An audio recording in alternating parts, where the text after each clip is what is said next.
Pfizer documents contain evidence of the greatest crime against humanity in the history of our species. And I'm so sorry to have to walk you through this, but there's no way around it. We just have to go through. And the beauty of Hillsdale is that you all are tough and like truth.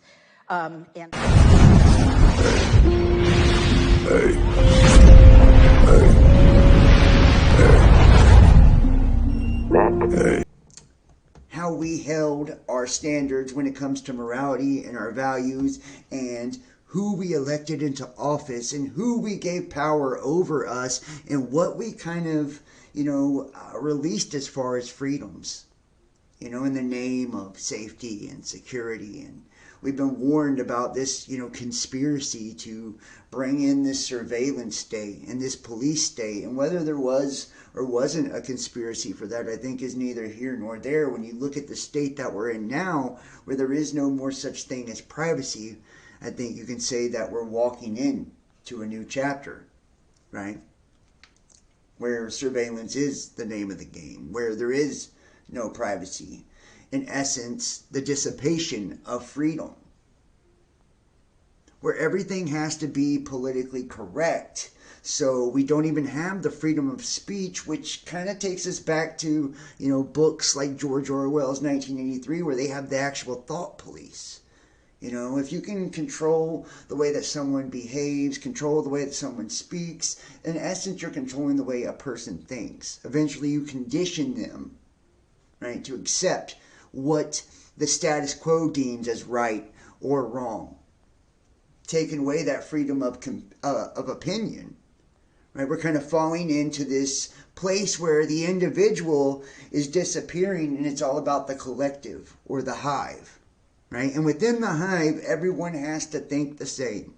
Everyone has to, look the same, be the same.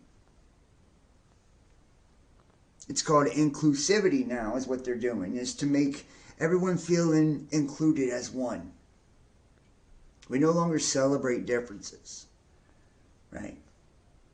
If you think that we do, these are just the cookie cutter molds that are made to look different, of different collectives, but all falling under the same umbrella, right? With no true individuality, creativity, or expression of a unique person. Technology now is being used to socially engineer us online, manipulate us through the mainstream media. It's into the state of mass psychosis, or mass hysteria, depending on, who you talk to on any given day. Religion has reached extremes because all of those prophecies and all of the things that the books foretold would come to pass and bring about the end of the age or the end of the world for some. It's here now. And is the world ending? I don't know. I don't think so. But I think an age or an epoch, an era in humanity is ending, in an era in consciousness. We can say that it's taking place because of astrological alignments in the stars, and that may be so. A lot of people, myself included, believe that we go on cycles, right, in time. That it's cycles that propels humanity into these different eras. And that if you look back throughout time, historically on the earth, there's been catastrophic destruction, brought about more than once. And we have amnesia as a species, meaning we have forgotten big chunks of our history in the past, and we've probably been around a hell of a lot longer than we've ever been told, than any, book could be dated back to, or any pyramid or building could be dated back to. And they're probably a lot older than what we're told also. Matter of fact, that comes out more and more each and every day, that those buildings, those relics are far older than what we've been told. But yet there's this underlying nature that kind of stays the same, this theme that stays the same in our story, this battle that humanity is constantly wrestling with itself on its way, through evolution into this higher species, reaching for the stars, if you will, reaching for immortality, one way, shape, form, or facet, whether it's spiritual immortality, and people believe that they're going to have a world. People believe they'll be resurrected from the dead, when Christ returns. There's a lot of these beliefs. Or transhumanism, where people believe they can merge with machines and use technology to further our physical, natural lives. Or you look at alchemy and things of that nature, and it's a spiritual transmutation, where we convert our lower carnal persona, our ego, our self, into spiritual gold, right? Ascending into a higher vibration or dimensional existence.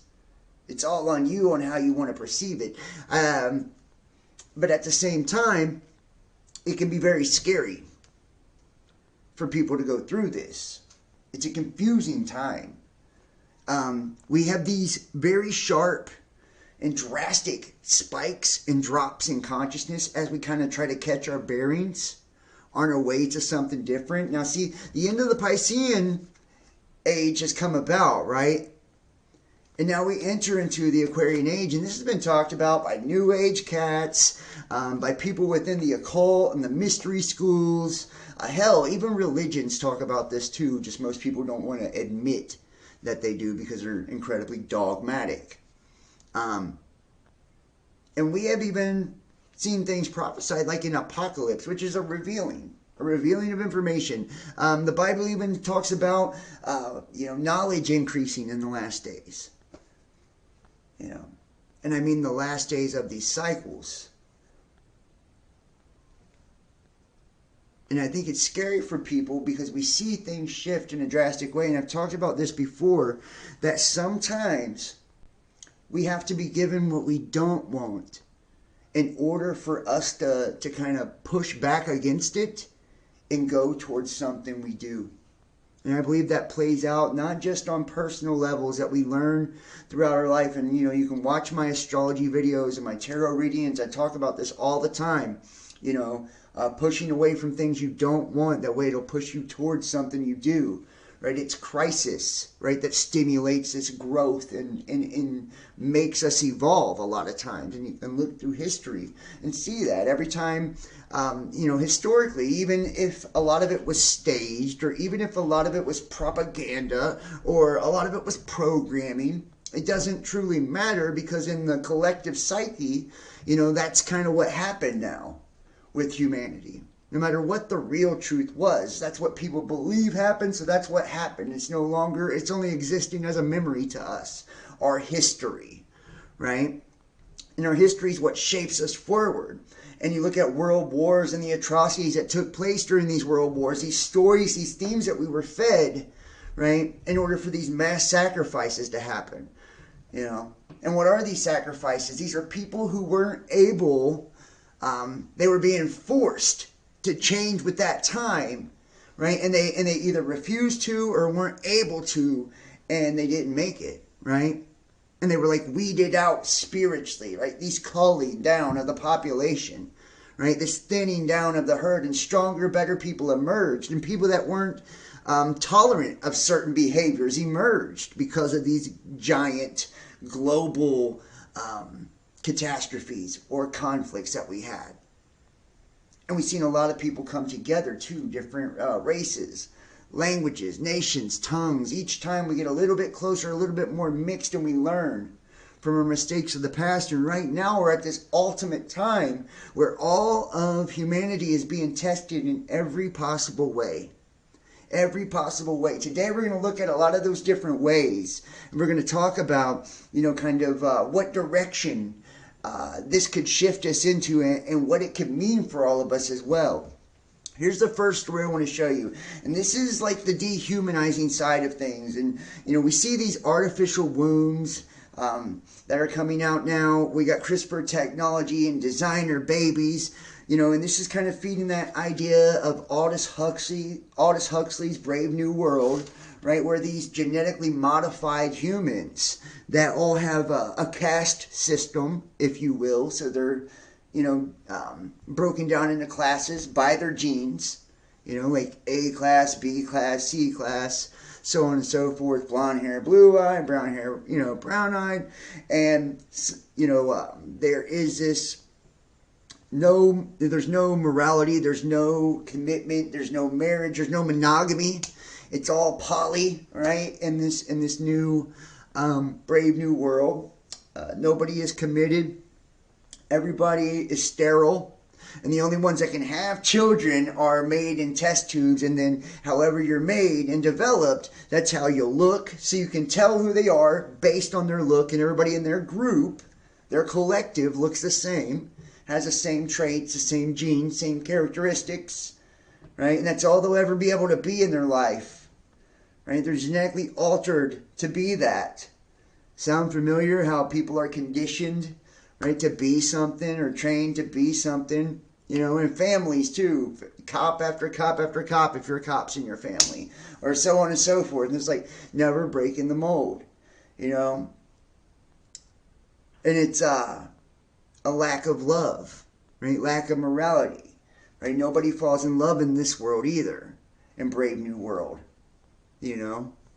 It's non-committal. Let's take a look here, and this is where I think we're getting to. It says, debate sparks over safe haven boxes for surrendering babies. And this is, if you've ever looked at what's been going on with birth control and abortions and all of that right now. This is a huge topic in the media. Huge topic in the media. And now we've seen like the, you know, this fight against abortion, right, which is essentially killing a fetus, no matter how you feel about it. I don't care, you know, what side of the debate you're on. I'm not here to state my opinion or whatever, right? It doesn't matter, you know, what you believe. I stay out of that. I know what I believe, and that's all that matters. And I feel like it doesn't benefit anybody by stating, you know, my opinion on it. So whether you believe it's right or wrong, it is essentially destroying a life, right? And a lot of times, you know, it's justified by the stem cell that comes out of it, which, you know, has many cures and all of that as well.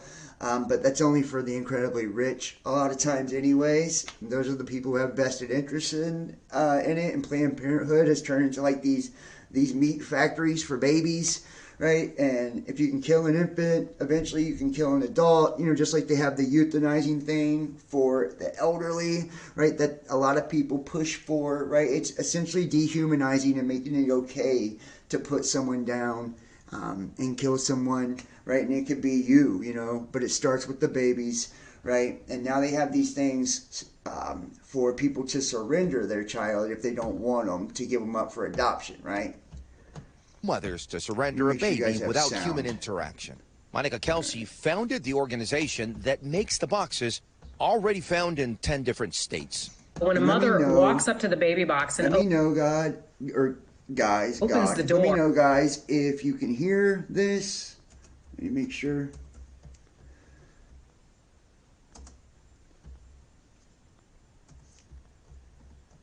Just let me know if you can hear this. I'm going to make sure you guys can hear all this. Make sure the sound's up here. Do apologize.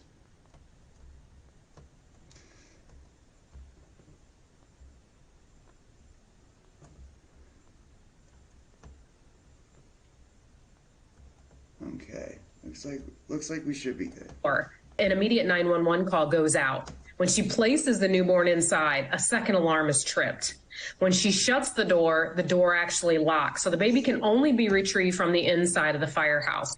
Let me take this back to the beginning here. So tonight's Original Now with in-depth reporting on a topic we've been watching. And tonight it takes us down to Florida with a new debate over a bill that would let fire stations and hospitals install safe haven boxes, like the kind you see here, for people to put unwanted babies in without interacting with anybody. Some say these boxes could save lives. Others say the human contact is important to the baby's short and long-term health. Juan Venegas has the story. You sure you want to do this? Yeah. Just hurry, please. These ventilated and climate-controlled infant safety devices allow mothers to surrender a baby without human interaction. Monica Kelsey founded the organization that makes the boxes, already found in 10 different states. When a mother walks up to the baby box and opens the door, an immediate 911 call goes out. When she places the newborn inside, a second alarm is tripped. When she shuts the door actually locks, so the baby can only be retrieved from the inside of the firehouse. Under the current safe haven law, mothers can surrender infants at fire stations and hospitals by handing the infant to a trained professional who can provide resources. It allows a mother to surrender her baby, 7 days old or less, to a hospital or fire station with a direct transfer without fear of prosecution and with guaranteed anonymity. Finding a safe place for mothers who need to give up their child is growing more urgent, with North Dakota and Florida the latest states to pass restrictive abortion laws after the Supreme Court struck down Roe v. Wade. Joel Gordon from... You know what worries me about that? And let me shout out you guys in the chat room. I will be paying attention to the chat if you guys want to drop some knowledge. I'll definitely bring it out here. James Dunn, Vern Vision Network, Amy VR, Truth Behind the Lie, Zero Infinity Live, Chris S. Thank you guys. Up Yours 73. I appreciate all of you so much. You know, this kind of concerns me because this could also be something real easy for, like, let's say there was corruption and, you know, like what we seen in the last video, where police and firemen and all of them were involved in corruption and in human trafficking of some sort, right? That would be a real easy way to, like, traffic children or traffic babies. But we know that on the surface, the purpose for this is to save children, you know, when a mom wants to give it up for adoption. So instead of having the abortion, they just give it up for adoption with no consequences, right? I just think it's really dehumanizing, you know, but it is what it is. No matter what your opinion on it is, I feel like they're trying to normalize.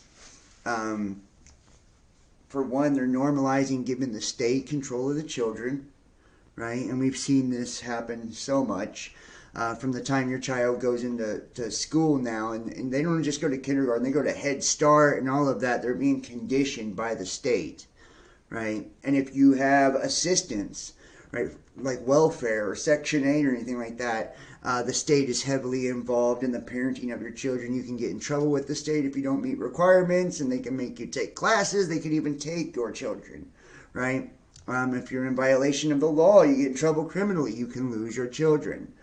Okay? I mean, people can call Child Protective Services on you and you can lose your children. They can come and inspect your home and find anything wrong they want. The state is now parenting the children. This is part of the 10-point plan of the New World Order as written by Alice Bailey, right? Was make the state become the parents. And like from here now, they're like saying, okay, we'll block you from getting abortions, but now we'll open up, you know, for you to give away the baby and put him in this baby box, right? And you can do it anonymously. And anybody can come up and do it, right? And drop them off at this place, you know. Pretty wild shit when you think about it, honestly. When the one world currency arrives, people will change their tune about the words of Christ. That's where the true followers will be labeled zealots or terrorists for not wanting peace, says James Dunn. You know, I feel like they're already labeling people terrorists, James, and that's just my opinion. Right now, they're called domestic terrorists. Anybody, and it's not just Christians and people that follow Christ. It's, you know, conservatives, libertarians, you know, anybody that's, you know, people in the Patriot movement, the Tea Party, you know, pro-gun, pro-free speech, you know, pro-life, right? Anybody like that, they have been labeled domestic terrorists now. And then a lot on the left as well. I hate to say it, but the left thinks that they're immune to this. They're not. They label a lot of you guys terrorists too. So liberals, you know, it is what it is. You know, we've all been set up, right? We've all been set up, guys.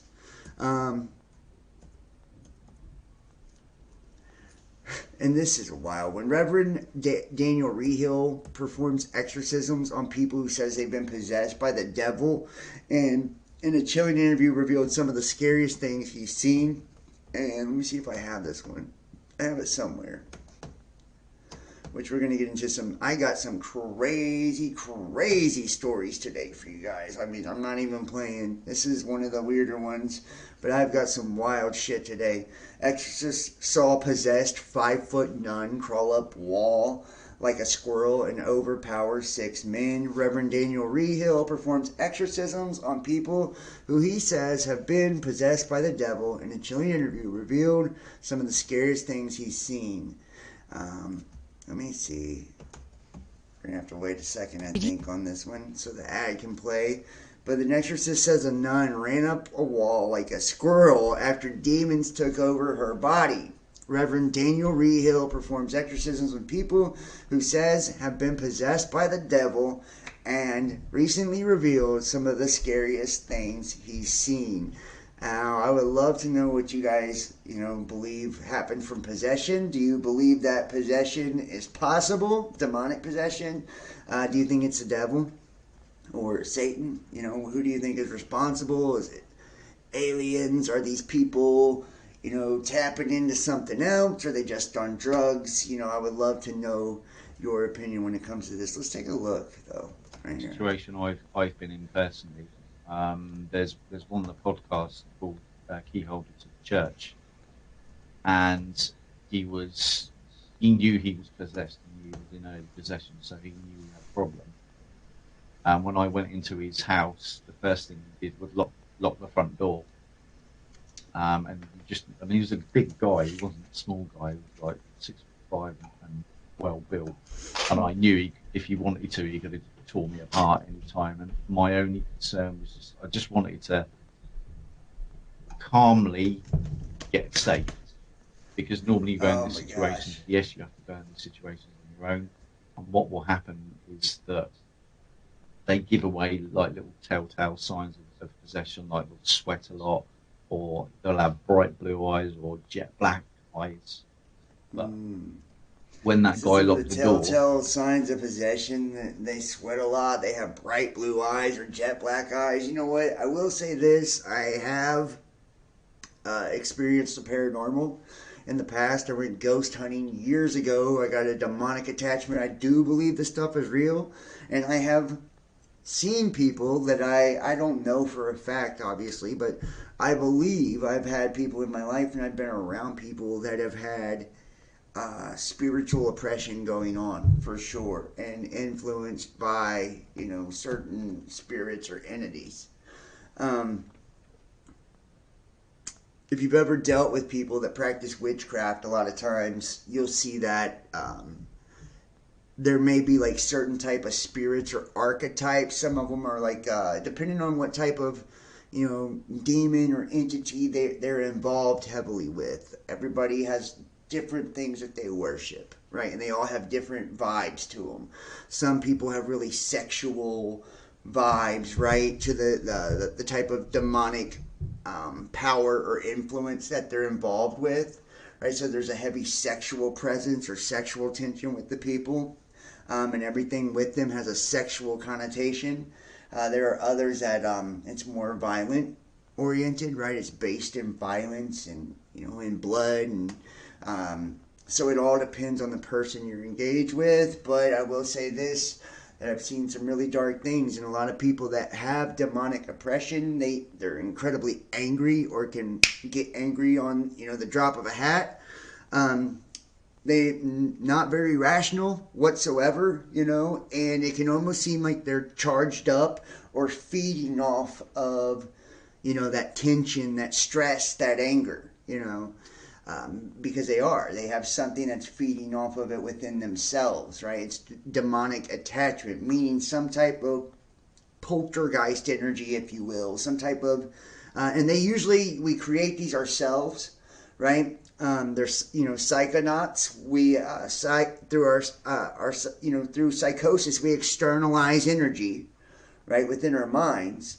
And that becomes an external entity that's attached to our energy, because it's us. And it can be a demon. It can take take on a persona, you know, depending on how we see it, based on what our fears are, right? We can make this thing alive, you know, and it can really fuck our lives up and do a lot of damage and do a lot of damage to anybody we touch, you know, and that's my opinion. And I'm not saying there aren't ancient demons and entities and things like that, but surely there are. People have been around since ancient times, you know, and there's no telling, you know, these disembodied spirits, what they truly, truly are, what they're truly made up of. Are they dead humans? Or are they something else? You know, are they consciousness that's disembodied and has formed a new consciousness? You know, I don't know. It says certain substances will also make negative energy more prevalent and have easier access to someone's soul. Absolutely. That's why you hear like the spirit of pharmakia and things like that, right? So drugs, alcohol, that's why they call it alcohol, spirits, right? But also solar activity affects spiritual essence, believe it or not, right? You think about, you know, protons and neutrons and things like that. That's positively and negatively charged energy. Photons, positively charged energy. And when we have these solar storms and CMEs, these coronal mass ejections, what they're doing is blowing out radiation. They're blowing out positively and negatively charged energy, and it affects our auras, guys. It literally does. So the KP index and all that, you can see different times of the year from X-class flares, M-class flares, depending on how they're charged and what direction they're facing. It will affect directly affect our aura and make us more susceptible to negatively charged energy or positively charged energy.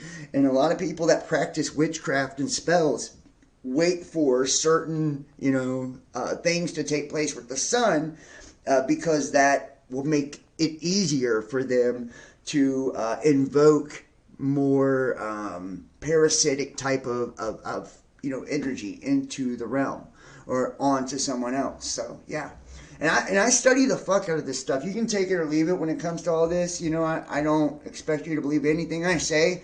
I take it all with a grain of salt. And do your own research and make sure, you know, that, you know, you're using your own spiritual discernment, your own mental discernment and all of that. You know, anytime dealing with any of this, I'm not a doctor, I'm not a lawyer, I have not financial advice, I am not the news, I'm not a professional at all. I'm just a guy with a YouTube channel, and this is my opinion. So, yeah, entertainment only, just so everybody knows that. Now, here we go. Europe reveals a map breaking up Russia into 41 new countries. Tell me they're not preparing for, you know, the final phase of all of this. And that's what's so funny about it. Albert Pike's letter to Mazzini, 1871, the 3 world wars, talking about the social cataclysm of the Third World War. And you look around what's going on now, right? Chat GPT and AI and the way how powerful it is, and you know, all that it can do, and the bots and shit that have already, they said, altered elections, you know, and all of the propaganda and shit, that mind control we're being fed through the internet and through the televisions and the radio waves, and you know, and now here we are, you know, we bring Ukraine into the fold, and we're trying to put all these countries that are enemies of Russia into NATO, and we're putting out maps of northern Eurasia after the final dismantling of the Moscow Empire through the complete decolonization of the so-called Russian Federation and the reconstruction of independent and free states of the post-Russian space. Say what? Say what? And remember, the Second World War in Albert Pike's 3 World Wars was about taking Russia down. This would be like the... I should pull up the letter. Let's see if I got the letter here. Some of you guys have seen this. A lot of you guys have probably seen this if you watch this channel, so bear with me. I won't read the whole thing. The 3 World Wars.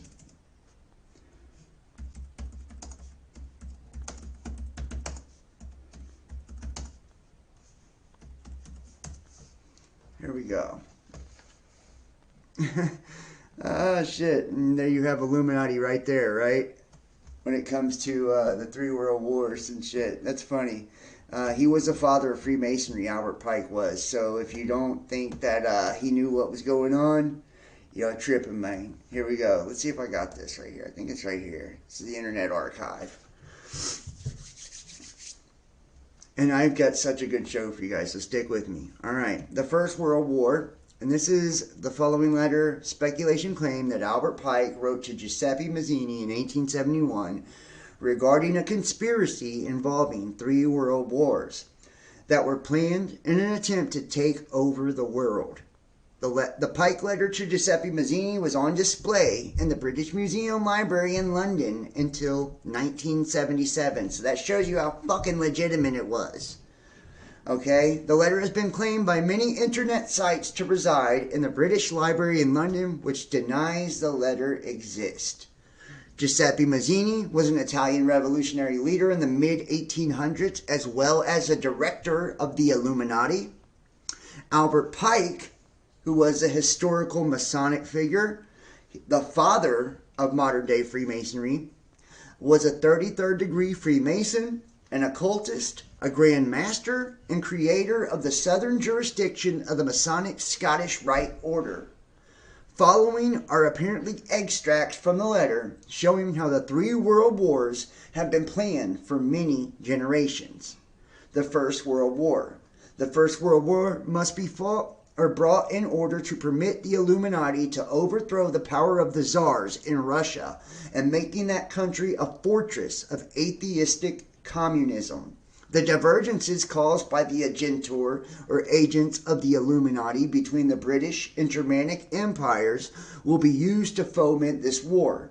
At the end of the war, communism will be built and used in order to destroy the other governments and in order to weaken the religions. And remember, right, the Bolshevik Revolution, Operation Trust, which was the anti-Bolshevik operation to kill all the dissidents and label them domestic terrorists, right? All the patriots within Russia, all the ones who still wanted the czars to reign, okay? Sound familiar? Trump and Trust the Plan? QAnon? Yeah, just saying. Second World War must be fomented by taking advantage of the differences between the fascist and the political Zionist. This war must be brought about so that Nazism is destroyed and that the political Zionism be strong enough to institute a sovereign state in Israel and in Palestine. During the Second World War, international communism must be built strong enough in order to balance Christendom, which would be then restrained and held in check until the time when we would need it for the final social cataclysm. And think about Hitler and the fascists and, all of this that took place and the rise of the state of Israel. This is already happening. Notice how there's a mix of all of this in our world today, right? With Antifa and all of that, right? It's wild, right? And then, the shit with Trump and Trust the Plan. It's like the final one, the Third World War, must be fomented by taking advantage of the differences caused by the agentur of the Illuminati between the political Zionist and the leaders of the Islamic world. The war must be conducted in such a way that Islam, the Muslim Arabic world, and political Zionism, the state of Israel, mutually destroy each other. Meanwhile, the other nations, once more divided on this issue, will be constrained to fight to the point of complete physical, moral, spiritual, and economical exhaustion. We shall unleash the nihilist and the atheist, and we shall provoke a formidable social cataclysm which in all its horror will show clearly to the nations the effect of absolute atheism, origin of savagery, and of the most bloody turmoil.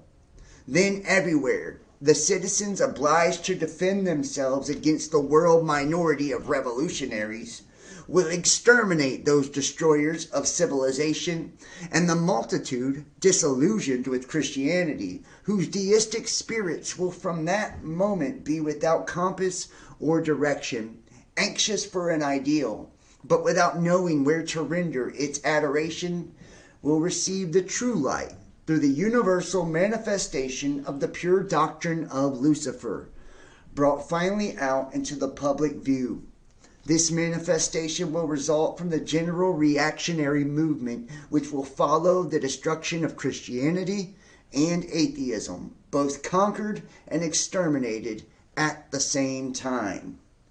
Now, isn't that some heavy ass shit right there, guys?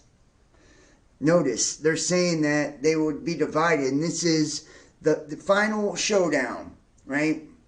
This has been the Arab Spring, the war on terror. You tell me they ain't brought in the Islamic world?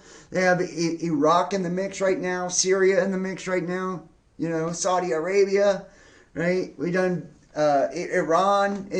Tell me, it's not Afghanistan, Israel. And then you have political Zionism, right? Israel versus all these countries. The United States in bed with Israel. Meanwhile, other nations divided on the issue will fight to physical, moral, spiritual, and economical exhaustion. You see it, man, right now. Right? Depleting the resources, breaking the spirits and the morals of all the nations, and beating everybody down to exhaustion where they just give in, right? They're unleashing the nihilist and the atheist, and that's what you see now, the degenerate fucks of society, right? And those who have no belief in nothing. And this social cataclysm where the left and the right, they come together and they smash and crash and bang, right? And it's been savage as fuck. Bringing in this police state, surveillance state, right? And the world's being forced to revolt against this. Big brother putting his boot down. These brown shirt fucking weirdos in Antifa telling you you can't worship God or whatever. Right? Telling you should cut your dick off when you're 12. Come on, man. What do you think is going to happen? Like I said, when they bring in the things that we don't want, we will rebel against it. And that's what Aquarius is about too, I hate to tell you, is it's rebellion. It's a rebellious spirit. Right? It's fighting against what you don't want. It's technology. It's social structure. This is us being socially engineered, and you were told before it ever happened. And what's happening with that? Christianity, when they find out that they're worshiping a false idol by worshiping a deity and that it's about Christ within, right? The spirit inside of us, they'll have no way to go. They'll feel like they've been lied to. When all the prophecies that are coming true of all the religions and their God isn't down here on a cloud rescuing them, they'll have nowhere else to go to. Where will they go? The pure doctrine of Lucifer. Right? The universal manifestation of Lucifer. Why? Because all the one world religions, all of the religions ultimately at the end of the day are worshiping the same thing. All of the mystery schools, all of it comes to that same principle. It's that all-seeing eye, bud. Whether you believe that or not. That's what runs this world. That is the hidden hand. That's the God of this world. You know, and it's money. It's gold. It's oil. It's drugs. It's sex. It's run this world for a long time, and it'll continue to run this world. And people will become slave to it.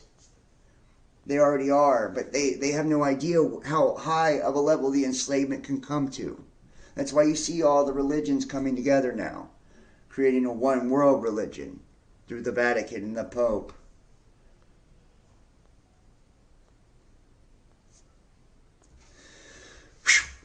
And people aren't nowhere ready for this, you know, but it's coming either way.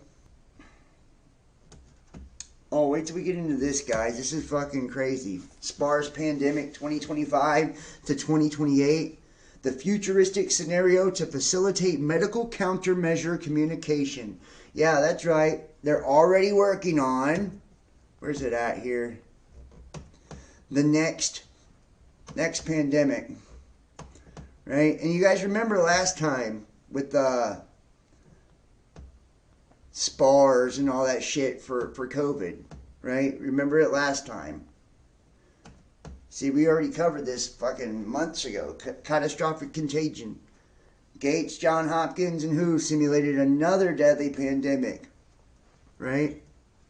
It was already working on this, called catastrophic contagion. They've taken down the video. Remember, there used to be a trailer for this catastrophic contagion put up by them, right? Now they've taken that down. How about that? Now we have this, the SPARS pandemic, the futuristic scenario for public health risk communications, Johns Hopkins Center for Health and Security. And I couldn't find the document at this link, so I had to go and look it up myself through the universities, and this is real.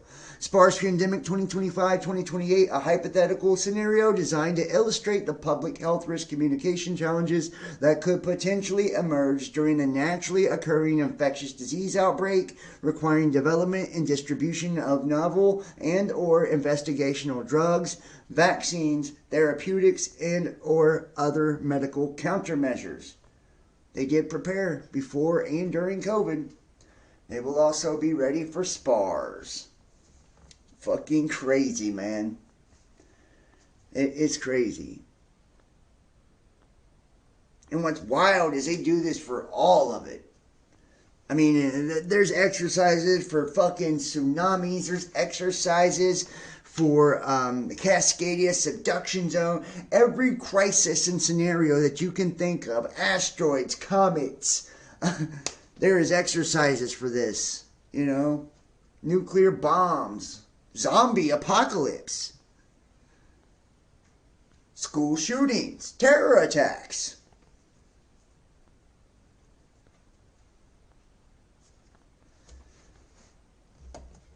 Nine times out of 10, I don't think people even fucking realize that what's being pushed as the real thing a lot of times is an exercise. You know? But I digress. Right, that's neither here nor there. You guys want to take a look here? I'll go ahead and drop this in the chat because I do want people to be able to check this out. We'll read over a little bit of it.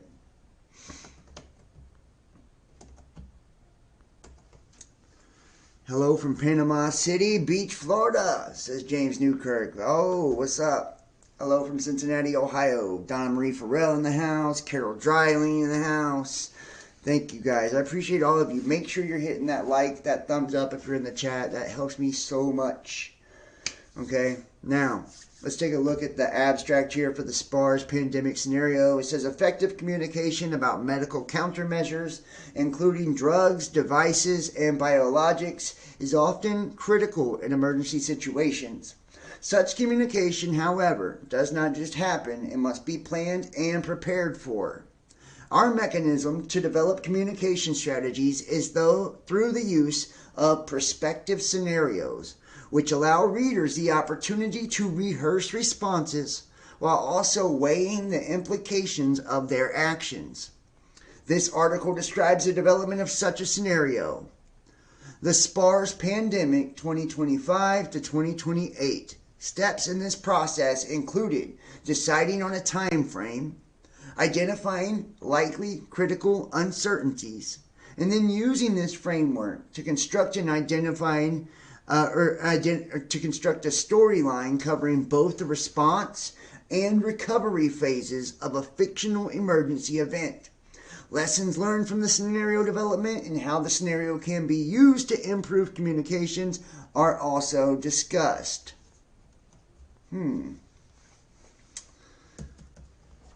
this could include medical countermeasures, including drugs, devices, biologics, example given, vaccines, often play critical roles in curtailing the impacts of natural disease outbreaks as well as chemical, biological, radiological, or nuclear incidents.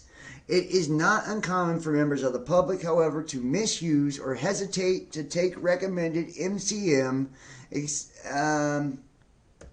new and unfamiliar technology, an accelerated regulatory approval process, or discordant expert views may heighten perceived risks, leading to public aversion to the countermeasure and or diminished public trust.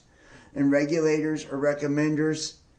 In other cases, strong feelings of vulnerability in an emergency situation may prompt persons to demand unnecessary MCM, protest their lack of access with limited availability or use or excessive amount of prescribed MCMs. In still other situations, certain social groups may have limited access because some institutions are still in the process of learning how culture, race, language, and citizenship status produce barriers to health information sharing. To mitigate all of these issues and ensure proper and timely use of MCM, good communication is key.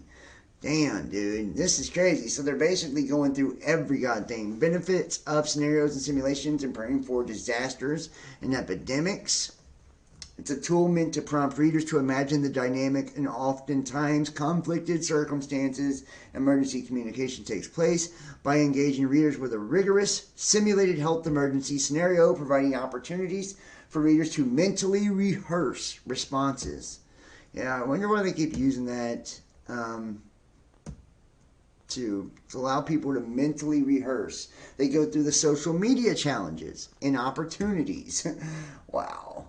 The methods, and to develop a sparse scenario project team with expertise in a variety of areas, including epidemiology, public health preparedness, risk communication, and the biological and social sciences was assembled. Utilizing these diverse perspectives, the team used a combination of the inductive and deductive heuristics delineated by Ogilvy and Schwartz to develop the scenario premise, figure 1. The process began with selecting a time frame for the scenario, the years 2025 to 2028. These dates were years in the future at the time chosen to provide a timeline that allowed for the development of future possibilities, but was not so far in the future to make the scenario become a work of science fiction. After the time frame was established, the project team turned to the focal question. What emergency issues? And then here you go. You can see the issues, identifying focal issue, time frame, brainstorm, da-da-da-da. Yeah, I'll let you guys go through the rest of this yourself, but I just want to show you they're already working on this shit, right? In a neighborhood near you, coming to a grocery store near you, right? You're going to be able to check this out yourself. And this is fucked up right here. The Earn It bill is back, seeking to scan our messages and photos. It's just, and look, what was the sparse pandemic exercise about? Communication during the next thing. And what are they trying to hit you with? All this TikTok bills and all this shit. The Earn It bill is back, seeking to scan our messages and photos. And I think they're trying to put this like in the guise of protecting children online. I think that's what they're trying to do with this one. Don't quote me on that in case I'm fucking wrong. But here we go. A bill to establish a national commission on online child sexual exploitation prevention and for other purposes. Bam, right? A bill to establish a national commission on online child sexual exploitation prevention and for other purposes. The key word being and for other purposes, right? Nobody's going to fucking say no to a commission on online child sexual exploitation, right? We all want to protect children. And that right there, my friends, is how they hook you every fucking time, right? How they hook you every fucking time, whether it's in the name of safety and security, okay? We've heard that many times, right? The war on terror, the war on domestic terror, right? Like, shit. And then they come right after our ass, you know what I mean? They don't come after no bad guys at all. You know, the war on drugs, and they come after everyday fucking people, you know? War against COVID, then they fucking lock everyday people down and take their fucking jobs, right? Like, come on now. And now it's against online child sexual exploitation and prevention. Guess who they'll be coming for once again, right? And now here it is. Number 1, being enacted by the Senate and House of Representatives of the United States of America, Congress assembled. This act may be cited as Eliminating Abuse and Rampant Neglect of Interactive Technologies Act of 2023, or the Earn It Act of 2023. In this act, The commission, this term commission means the National Commission on Online Child Sexual Exploitation Prevention, Interactive Computer Service. The term interactive computer service has the meaning given the term in Section 230F2 of the Communications Act of 1934, 47 U.S. Code 230F2. There is an established National Commission on Online Child Sexual Exploitation, and the purpose of the commission is to develop recommended best practices that providers of interactive computer services may choose to implement to prevent, reduce, and respond to online sexual exploitation of children, including the enticement, sex trafficking, and sexual abuse of children, and the proliferation of online child sexual abuse material. Membership composition in general. The commission shall be composed of 19 members. 19, COVID-19, 9/11, 19 members. I'm sure there's no ritual fucking meaning in that. The following federal officials shall serve as the members, and here it is. Seeking to scan our messages and photos. In free society, people should not have their private correspondences constantly examined. U.S. lawmakers, we would hope, understand that individuals have the right to private conversation without the government looking over their shoulder. So it's dismaying to see a group of U.S. senators attempting for a third time to pass the Earn It Act, a law that could lead to suspicionless scans of every online message, photo, and hosted file in the name of fighting crime. The Earn It Act treats all internet users like we should be in a permanent criminal lineup under suspicion for child abuse. What the Earn It Act does, it creates an unelected government commission, stacks it with law enforcement personnel, and then tasks it with creating best practices for running an internet website or app. The act then removes nearly 30-year-old legal protections for users and website owners, allowing state legislature to encourage civil lawsuits and prosecution against those who don't follow the government's best practices. As long as they somehow tie changes into law to child sexual abuse, the lawmakers will be able to avoid long-standing legal protections, pass new rules that allow for criminal prosecutions and civil lawsuits against websites that don't give police special access to user messages and photos. Websites and apps that use end-to-end encryption to protect user privacy will be pressured to remove or compromise the security of their services, or they'll face prosecution and lawsuit. If Earn It passes, we're likely to see lawmakers step in and mandate the scanning of messages and other files, similar to the plan that Apple wisely walked away from last year. Wow. And this is fucked up, dude. Oh my gosh. And and I can't believe this too. Like, all this shit that we're doing now when it comes to these laws, and here I will drop this off too if you guys want to check out this as well. This is for you in the chat. I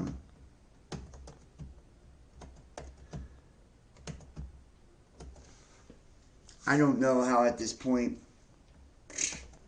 people continue to even fucking believe any of this. See, sometimes the scandal is not what law was broken, but what the law allows. The Earn It Act, that's back and it's bad. I'll check this out. This is Joe Rogan. Hopefully you can play this and not get in trouble.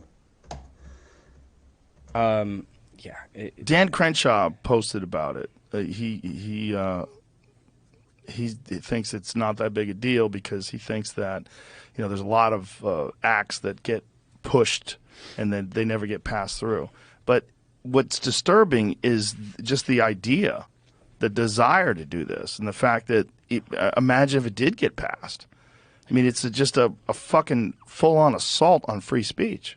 Yeah, I mean, it seems to be getting a toxic stigma connected to it. Did you see Jesse Waters grill Lindsey Graham about it? No, I didn't. Oh, he didn't read it, but he endorsed it. Oh, Jesus. And he just got completely called out. It was really funny. That should be illegal. You should not even be He didn't read it, but he endorsed it, and you heard what he said. Now, how about this? Freedom of speech? Of course no. YouTube moves to further squelch criticism of transgender agenda and demonetizes Sarah Gonzalez, Matt Walsh, and Tim Pool. And you see here, Blaze Media. YouTube demonetizing people in the criticism of the transgender agenda. I have told you guys, and I don't know how many of you guys actually, but I don't know what it is about YouTube anymore. I can't get people in my chat rooms. I used to never have a show with under 100 people in my chat on my main channel, and at least, fucking 50 to, 60, 80 people in my backup. And now I can't get fucking 30 people in my main chat, It's crazy. And I'll tell you what, I started making videos again about a month or so ago, and I've already had quite a few strikes. I had my backup channel taken down all the way. I had to get it reinstated because they messed up and just gave me a strike for something that wasn't even anything, and it's like I get demonetized. I used to make my living online on YouTube and YouTube alone. YouTube, Facebook, Instagram, Twitter, DLive, all these platforms. And I did it through, donations. And I didn't depend on advertising or subscriptions or any of that at all, right? That was just extra if I got that. And I don't even receive donations at all anymore. Like, it's crazy. And the advertising and subscriptions is, I don't have subscriptions or patrons anymore. I don't get advertising anymore. None of that, man. I had to get a real ass job, and I was working 2 jobs at one time. Now I work at least 40 hours every week. Plus I do this, and I only do it because I love, I love it. I love speaking about this stuff. I love talking about it. I love staying up on what's going on and, pursuing truth and having an understanding of our world. And I love spirituality. And I love, being able to have community with people that are on the same wavelength as I am. And I feel like if we don't do something, we don't step up and at least say something, then it's our fault if the world goes to shit. If we knew what was going on. Donna Marie, you're not just a subscriber, you're a member. Your name's lit up in green, so thank you for that. Let's boycott YouTube. And I mean, hey, if you watch TikTok, I'm on there. Facebook, Instagram, Twitter, Rumble, BitChute, I'm on all of them. We have a backup channel here, and I still upload, even though I don't go live on all of them anymore, because I don't have enough people watching. If I could get my lives up, I would, start doing the multi-stream again and getting all the platforms together at once. If you guys want to see that again, let me know. If you want me to go back to multi-streaming, where I do 10 different places live all at the same time, so you can cross-chat, let me know. I'll do that again. Maybe we'll do a live Q&A or ask me anything or whatever. And I'll even do live readings where you can super chat and I'll answer questions for you guys. But it's crazy. The censorship is fucking insane. The censorship is fucking insane. Someone said commercial interrupt. So as I'm saying, they're demonetizing everybody. A commercial plays on my video. How about that? Well, hey, got to make money somewhere. Managing every aspect of people's lives. Xi Jinping is hiring 87,000 agriculture police officers. And they're coming for Chinese farmers. Farmers can only plant crops the government approves, and the planting of climbing vegetables like beans or melons and squashes in front and backyards is strictly forbidden.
Imagine getting your ass kicked by the military because you grew some beans. You know what I mean? You know how fucked up that would be? Imagine getting that ass whooped because you grew some beans. Future doom. More than 19,000 previously unknown undersea volcanoes revealed by satellite data. Yeah. And you see right here, where they put, and the fourth angel sound in a third part of the sun was smitten, a third part of the moon, a third part of the stars. So the third part of them was darkened, and the day shone not for a third part of it, and night likewise. Decapitated and dismembered bodies found at the Maya Pyramid. I mean, yeah, dude, this is just a weird fucking time we're in. We're gonna start, you know. Is anybody surprised at any of this? You know, they're still doing this shit. Look at all the people that fucked with Hillary Clinton that don't even have their teeth. You know what I mean? They pulled the fucking teeth out of their skull. Okay? Moving forward.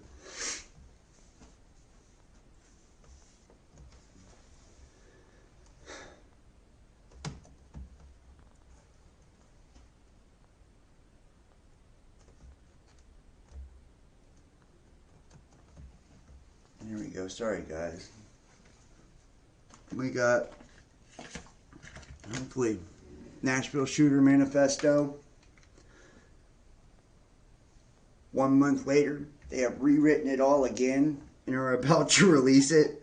That's so fucking funny. Breaking. The FBI to release a Nashville Christian School Shooters Manifesto as soon as they are done writing it.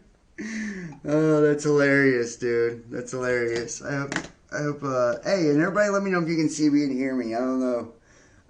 Let me know if you can see me and hear me on here. I'm not sure if it kicked me off yet for saying some of this stuff, so let me know. You guys can see me and you can hear me. Make sure you hit the like, too, while you're in here. Breaking. The FBI to release Nashville Christian School Shooters Manifesto as soon as they are done writing it. Authorities about to release the Nashville School Shooter Manifesto. 1 month later, let me guess, a second. Oh, they edited out all the narratives that was unfriendly to the Biden regime or just rewrote it entirely. What? See if we can get this to play here. Covenant School Shooters Manifesto released. Yeah, this Nashville is... Metro Police are revealing new details about the contents of the so-called manifesto written by the Covenant school shooter, describing the materials left as writings and journals. 28-year-old Audrey Hale, as you know, killed 6 people, including 3 9-year-olds at the private Christian school in Green Hills last month. Police are in the early stages of preparing now to release a redacted version of the writings to the public. Stephanie Langston with our Nashville sister station has more on what she's learned now from investigators about that process. We all want a sentence that says, I did this because of this. But very rarely do you get somebody who writes that. It's a topic author Catherine Schweit knows all too well. The former FBI special agent created the agency's active shooter program following the tragedy at Sandy Hook Elementary School. I've worked in this space a long time, and we want the lessons learned out of this. Over the last month, FBI and Metro Police investigators have been analyzing what the Covenant school shooter Audrey Hale left behind. It's my understanding that there's a large volume of material that needs to be gone through. Today, the front door is still boarded up at the home where the shooter lived with their parents on Brightwood Avenue. Search warrants detailing what investigators seized inside, including 30 journals, some with references to school shootings and firearms courses, a suicide note, and 5 Covenant school yearbooks. Investigators also seized what they described as a psych medical folder. While Schweit says it's a large volume of content, it may provide a limited value as investigators consider relevance and potential privacy issues of others. That shooter is gone, but the family is not. So I think... Yeah. I don't know how much we're allowed to say on this shit anymore, you know, on the public platforms. I just want you to look at the image and the narrative in all that's taking place and really detach from your political views emotionally, right? Really detach from anything that can kind of connect you emotionally to the story. And just look at it be very, clear and speculative when you look at it. Like, look at it. Does this even look right to you? Where'd this kid get this, machine gun and all vested up, and, why did it just so happen to be a transgender kid, and,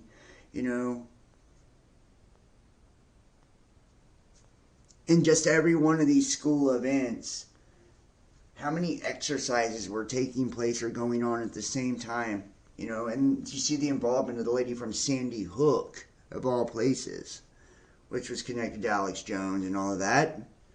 Right? And her connection to this too. It's like, wow, a little weird, man. A little weird. And she was part of like this whole active shooter thing through the FBI. And we know that there is agendas out there right now through our federal government, to undermine the Second Amendment. And they can say that, Biden isn't one of those, people, but he is not pro-gun at all. And there's been more gun bans and laws under his administration than any I can think of for a long time. Not just the raising of the interest rates, So, this is heavily politicized. Now the manifesto being written, and it was, redacted and changed and added and letters and all this, and you can guarantee it's going to be pure fucking propaganda that's, brought out. So.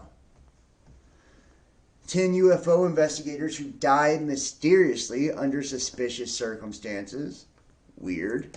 And this is a little known fact, but I wanted to hit you guys with it. JFK, and this is weird. He actually requested for the release of the UFO files 2 weeks before his assassination. Isn't that strange?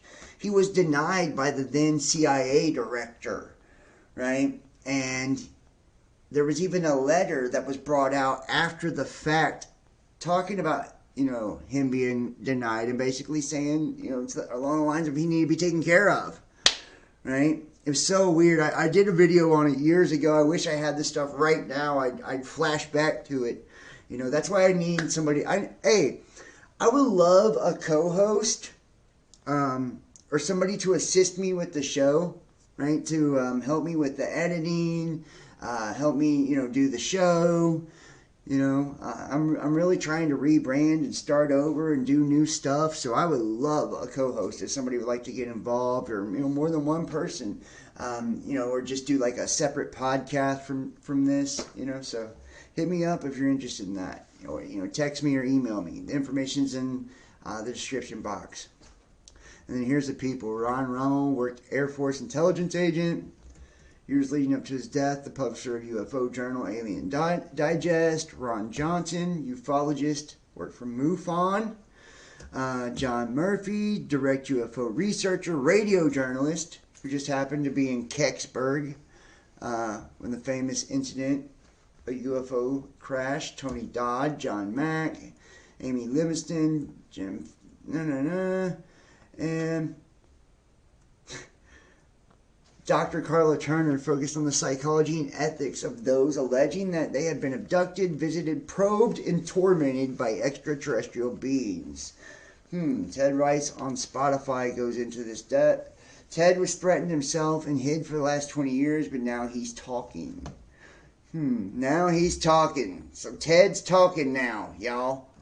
Let's see if we can get a piece of what old Ted's saying here. Hold on. Maybe. This is the right one.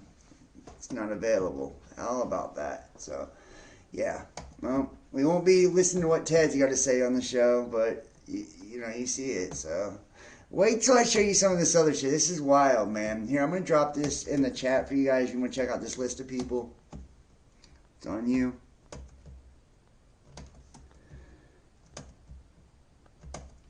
There you go. Clouds carry drug-resistant bacteria across distances. Study says this is the future, man. Right? Geoengineering, cloud seeding. Right? And clouds are now carrying drug-resistant bacteria. Health study, team of Canadian French researchers, dark clouds on the horizon, potentially ominous, not because they signal an approaching storm, but because they were found in a recent study to carry drug-resistant bacteria over long distances. These bacteria usually live on the surface of vegetation like leaves or in soil. We found that they are carried by the wind into the atmosphere and can travel long distances around the world at high altitudes in the clouds. I'm sure nobody is going to capitalize on that one, right? I'm sure we have nothing to worry about right there. How about this? It gets better.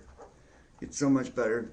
Firm releases almost 800 kilograms of forever chemical a year into Lancashire River.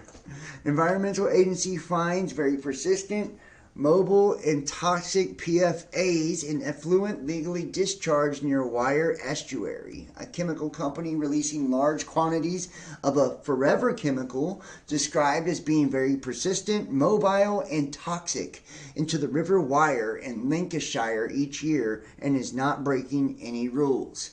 Earlier this year, the Guardian Watershed Investigations revealed that effluent coming from the site of AGC Chemicals in Europe in Thornton Cleveland could drain about 700 types of perfluorinated and polyfluorinated alkyl substances, or PFAs, in an umbrella term for thousands of human-made substances known as forever chemicals, because they will not break down in the environment for thousands of years, and some are also known to be toxic and can accumulate in the human body.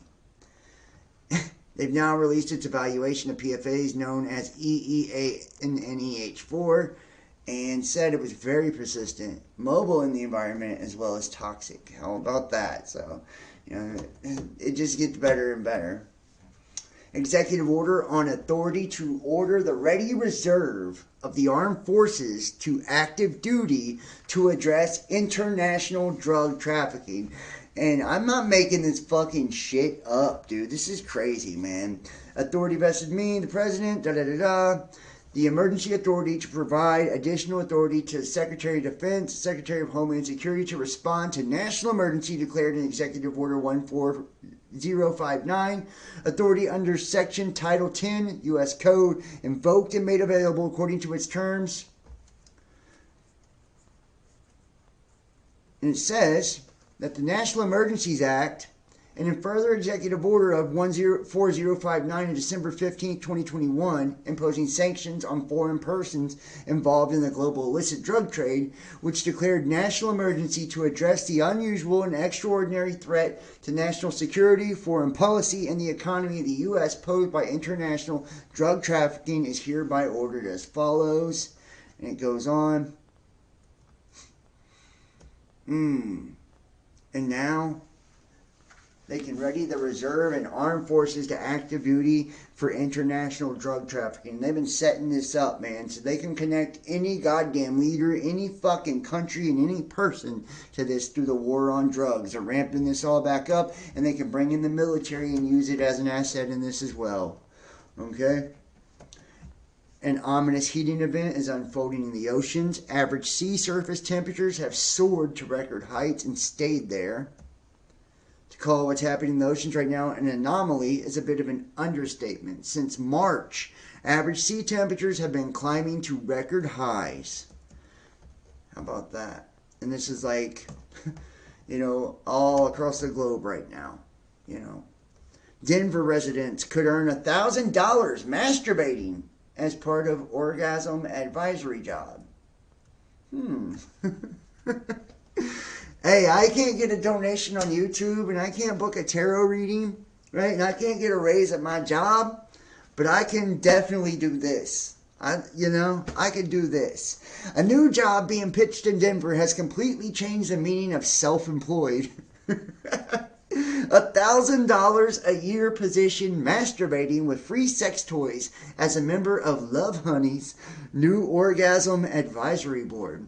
The UK-based sexual wellness brand and global sex toy manufacturer will be coming to the Mile High City in May to spend 2 days recruiting members and educating the masses about masturbation, says its resident sexual wellness advisor, Sarah Tomchison. Events will be held on the 16th Street Mall and outside of Coors Field, with people of all experience levels encouraged to apply. Masturbation, even though things have changed a lot over the past few decades, is still unfortunately stigmatized, notes Tomchison. One of our priorities is making sure people have a fun, fulfilling sex life.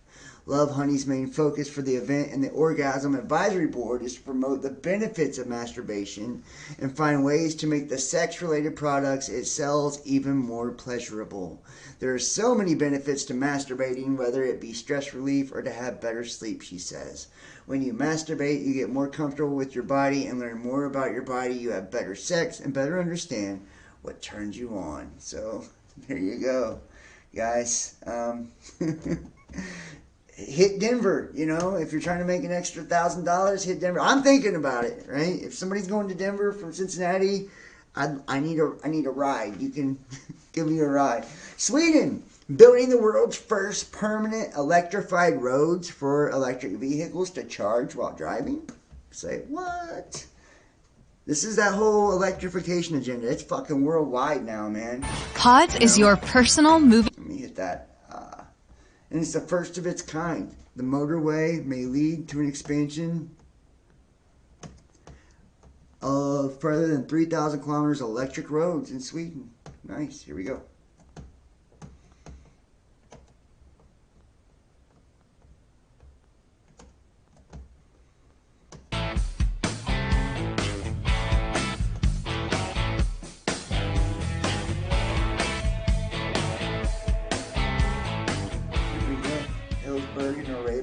What we see is that the heavy vehicles in Sweden, and not just in Sweden, across the world, has a special challenge, because if you are going to have only static charging, full battery solution for heavy duty vehicles, you will get vehicles with a huge amount of batteries that the vehicles need to carry.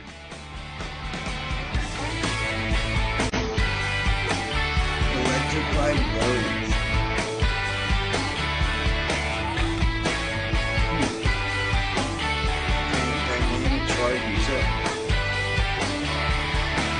Wow, imagine being able, that's pretty wild, right? Cars all having highways where they can charge while driving.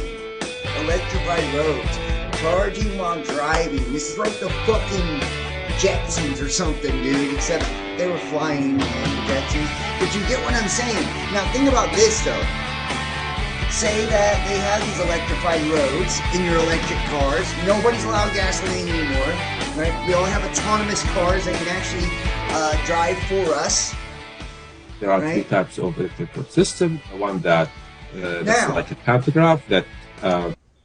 We have the one with the wires over top, like the city buses and all of that. No, even if. But imagine you driving on these electric roads. They could actually disable your fucking car. Right? Not just with OnStar and shit. They could do it just by, you know, some type of EMP type of signal flashing and kicking off your car, killing your car, you know, as a safety measure for people that needed to be disabled. They could turn off the charge, stop traffic. I mean, there's a lot, excuse me, I got the hiccups. There's a lot of things that they could do with this, man. And if you don't think that, you know, electric is about control, then you don't understand, man. You don't understand. Our dollar is the petrodollar. It's built off of the sale of oil, right? That's where China and Russia and all of them are making deals with the Saudis and all this shit to undermine the U.S. oil, undermine the U.S. dollar. A lot of countries are backing out of the dollar. You know, crypto's not going to be any better, not going to be any more stable when it comes to the system, right? The cryptocurrency system. You even see like shit going wrong with these digital currencies. So, yeah. Now, how about this? And this is more. I'm telling you, they're pushing this everywhere. California bans the sale of new diesel trucks. by 2036. California regulators on Friday voted to ban the sale of new diesel big rigs by 2036 and require all trucks to be zero emissions by 2042, a decision that puts the state at the forefront of mitigating national tailpipe pollution. The California Air Resources Board unanimously approved the Advanced Clean Fleets Rule, the state's second zero emissions truck rule, and first in the world to require a new commercial truck to be electric. The mandate is estimated to deliver $26.5 billion in public health benefits in California and avoided health impacts and deaths due to diesel pollution. So you can check that out if you want as well. I'm telling you, this is where we're going. People don't believe it, but it is, man. This is where the fuck we're going. And like I said, breaking up Russia. Part of World War III. Think about that. You know? How crazy, right? How crazy. The greatest military deal in history. U.S. gets to significantly weaken its main adversary for zero American lives and pennies on the dollar of their military budget. U.S. approves another $1.25 billion grant to Ukraine. Moldovan MP Alexander Nestrovsky tore apart the NATO flag and throws blood on it during a public protest against the bloc.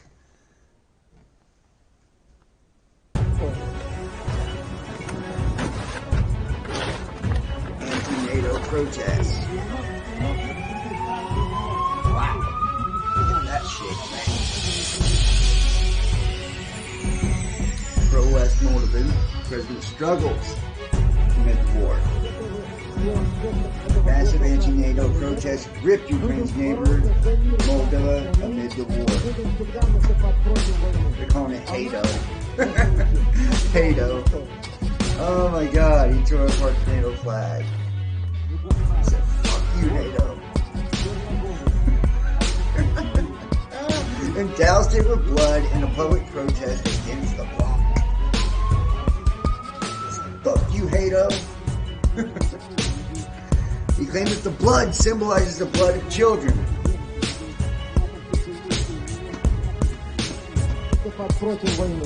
No citizens killed by NATO in Russia's war. Ukraine. Damn, son. Yeah, damn, son. And, the trucking industry is correct. It's unrealistic. Talking about the California deal in 2036. 8-year-old child, the youngest victim of a tragic shooting in Cleveland. 5 dead in Texas shooting as armed suspect is on the loose. Texas police give update on a suspect. 5 shot dead at home. Way too bright for you. Sheriff, you just want to start off with a statement? It's against, it's anti-guns. You want to start off with a statement about what happened tonight, and then we can ask questions if we need to? Yeah, you'll just tell me when you're ready. Go ahead. Go ahead. I'm ready. At 11:31 p.m. Last night, we received a call in reference to an harassment here at the northern block of Walters Road in Cleveland, Texas. The patrol units, they arrived on the scene. They found several people were shot. That number has now been increased to 5 people were shot and are now deceased. Their ages range from 8 years old to around 40.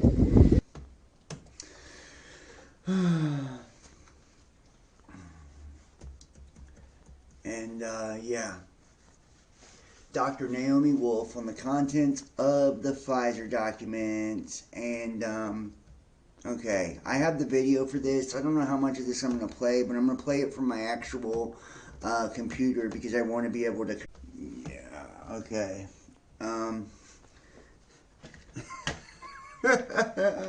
How about that? How about that? Okay. As soon as I tried to show that video, I lost signal and everything. How about that? Wow. That was fast, guys. That was fast. As soon as I went to that video, literally. I'm going to copy the link. It's on YouTube. You can watch this on YouTube. So, but they got me, man. I'm going to drop this in the chat for you guys. Wow, that was fast. As soon as I went to show that video. That is fucking crazy. Make sure you guys are hitting the like in the chat for me. You know, seriously, guys. It helps me so much when you guys hit the thumbs up and you comment and you share and you subscribe and you got the bell so you get notifications and you donate. All that helps me so much. All right. Wow, dude. That is crazy. Wait, they didn't have to access to abortion pills this whole time and their population is still collapsing. Goddamn Japanese people really do have no time for anything other than work. How about that? Japan approves abortion pill for the first time. How about that? Ireland to pass one of the most radical hate speech bills yet. Merely possessing hateful material on your devices is enough to face prison time. So that means, excuse me, Jesus, I got the hiccups. Just even possessing something from hate speech, like just watching a video of mine, would put you in prison. Not only that, but the burden of proof is shifted to the accused, who is expected to prove they didn't intend to use the material to spread hate. This clause is so radical that even the Trotskyist people before profit opposed it as a flagrant violation of civil liberties. Dark times. And let's take a look at this one. Here it is. Offense or of preparing or possessing material likely to incite violence or hatred against persons on account of their protected characteristics. A. Prepare or possess material that is likely to incite violence or hatred against a person or a group of persons on account of their protected characteristics or of any of those characteristics with the view to the material being communicated to the public or a section of the public, whether by himself, herself, or another person, and prepares or possesses such material with the intent to incite violence or hatred against any such person or group of persons on account of those characteristics or any of those characteristics, or being reckless as to whether such violence or hatred is thereby incited. In any proceedings for an offense under this section, it shall be a defense to prove that the material concerned consisted solely of a reasonable and genuine contribution to literary, artistic, political, scientific, religious, or academic discourse, a statement that is the subject of the defense of absolute privilege, or material that is necessary for any other lawful purpose, including law enforcement, the investigation and prosecution of an offense, and in any proceedings for an offense under this section where it is proved that the accused person was in possession of material such as is referred to in this subsection, it is reasonable to assume that the material was not intended for personal use of the person. The person shall be presumed, until the contrary is proved, to have been in possession of material in contravention of subsection. A person guilty of an offense under this section shall be liable in the summary conviction to Class C fine or imprisonment for a term not exceeding 6 months or both.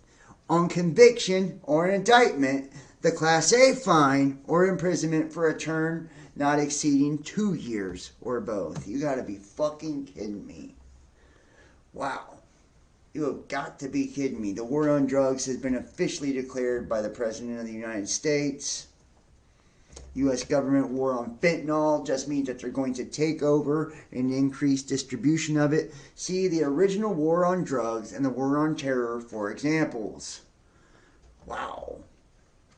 The magnetic mountain at the North Pole, Mercator, and that's right there. We showed you that earlier. The executive order on authority to order the ready reserve of the armed forces to active duty and address international drug trafficking. Like I said, they can go after anybody under that in the name of drugs. Right? Mercator's early Arctic map depicts Mount Meru, the magnetic mountain at the North Pole. Look at that. How crazy. The magnetic mountain at the North Pole. You guys seen that before? I've never seen this map. This is my first, so. How about this? CDC officials make false statements about possible C-19 side effects. I'm going to go ahead and hit the link right here. I don't know what I'll be able to say from all this. We're getting to the kind of murky waters now of the show. I hope we got a few people in the chat enjoying this one. I hope you guys are enjoying this one. I'm not done, and I'm telling you, there is just so every goddamn article, every topic in this video is just out there. It's wild. It's like, whoa. When I started in 2016 doing all of this, it has nothing on the world we live in now. Like, this was what we were warning everybody of back then. Back then, it was like a trend almost. You know what I mean? To be spiritual and be awakened was almost like trendy, you know? And certain groups didn't get along with each other because they had different beliefs, and it's like, you know what I mean? It was a little bit cliquey, and, you know, and it was even cool there for a minute online. A lot of people got famous on YouTube and shit from it, made a lot of money from it. You know, it's like, then it got real. And all of the people that were shills got exposed. You know, they were fucking being paid by the government. They were actually connected to Hollywood at one point in their life. Or, you know, they with the CIA or whatever. You know what I mean? Like, we started learning some fucked up shit. Some of them were Freemasons and a part of cults. And, you know. And then it became really obvious when the censorship began and people started going down left and right, and the QAnon and all of that, man. You know, and it weeded everybody out, and then it got dangerous. You know, people start dying and disappearing and getting canceled and losing their livelihood, and, you know. And then now, after the smoke is cleared and everything's settled, you know, which is after, you know, you can't even say the word COVID, or you can't even, you know, all the restrictions, and it started with the shit over in the EU in Article 13, and it's like just built on top of each other, and we kept saying, yeah, there's new rules coming, you know, new people canceled, and nobody gave a fuck. You know, matter of fact, the masses, not only did the creators and YouTubers and all of that self-censor and fall in line, the masses also fucking fell in line. They stopped supporting the voices that were getting canceled. They stopped doing their part too. It was crazy. Both sides just got beat with the whip until, you know, they've healed. You know, they're on their bellies, and they're begging for you to stop, the government to take their boot off their neck. You know, and it's like, here we are, a society that's been whipped and tamed through this whole COVID shit. You know, and this is the after effects. And there's some people now we're seeing the truth that's coming through of all of this. And it's like, people are starting to get aware, like, fuck, we were on the wrong side. We took the side of Big Brother when these people that were getting canceled were telling the goddamn truth. You know, we were cowards and we self-censored when we should have stood the fuck up and spoke what was real, what was actually happening. We shouldn't have just shut our mouths because we wanted to keep our jobs and killed people. You know who you are, the people who's done that. Those of you who killed people, you know who you are. You know who you are. I don't have to scold you for that. I'm sure you scold yourself for that every day. Don't justify it, though. You know. There was a lot of intentional shit going on. We've seen a lot of that. And we know, and all the people who were propagandists and they were pushing lies, you know who you are too. Trying to scare people and get people up in arms and crazy and panicked. That way they wouldn't think clear. And they would, you know, grab a hold of Trump and vote for Trump. And those who believe that you can't be a truther unless you vote for Trump. Come on, man. Give me a fucking break. When did one side of the aisle become the truth side? Give me a goddamn break. It's neither side, you asshat. If you're stuck on one side or the other, you're still in the two-party paradigm. You're about as woke as that liberal wokeness.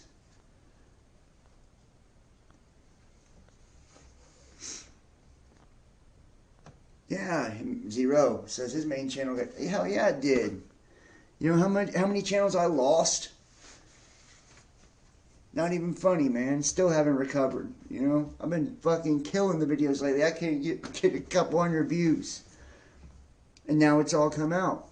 All the shit that slammed us. CDC officials. Officials of the U.S. Center for Disease Control and Prevention have made multiple false statements this month regarding possible blanks. Continuing trend of disinformation from public health agencies. Yeah, we can't get into this. This is archived.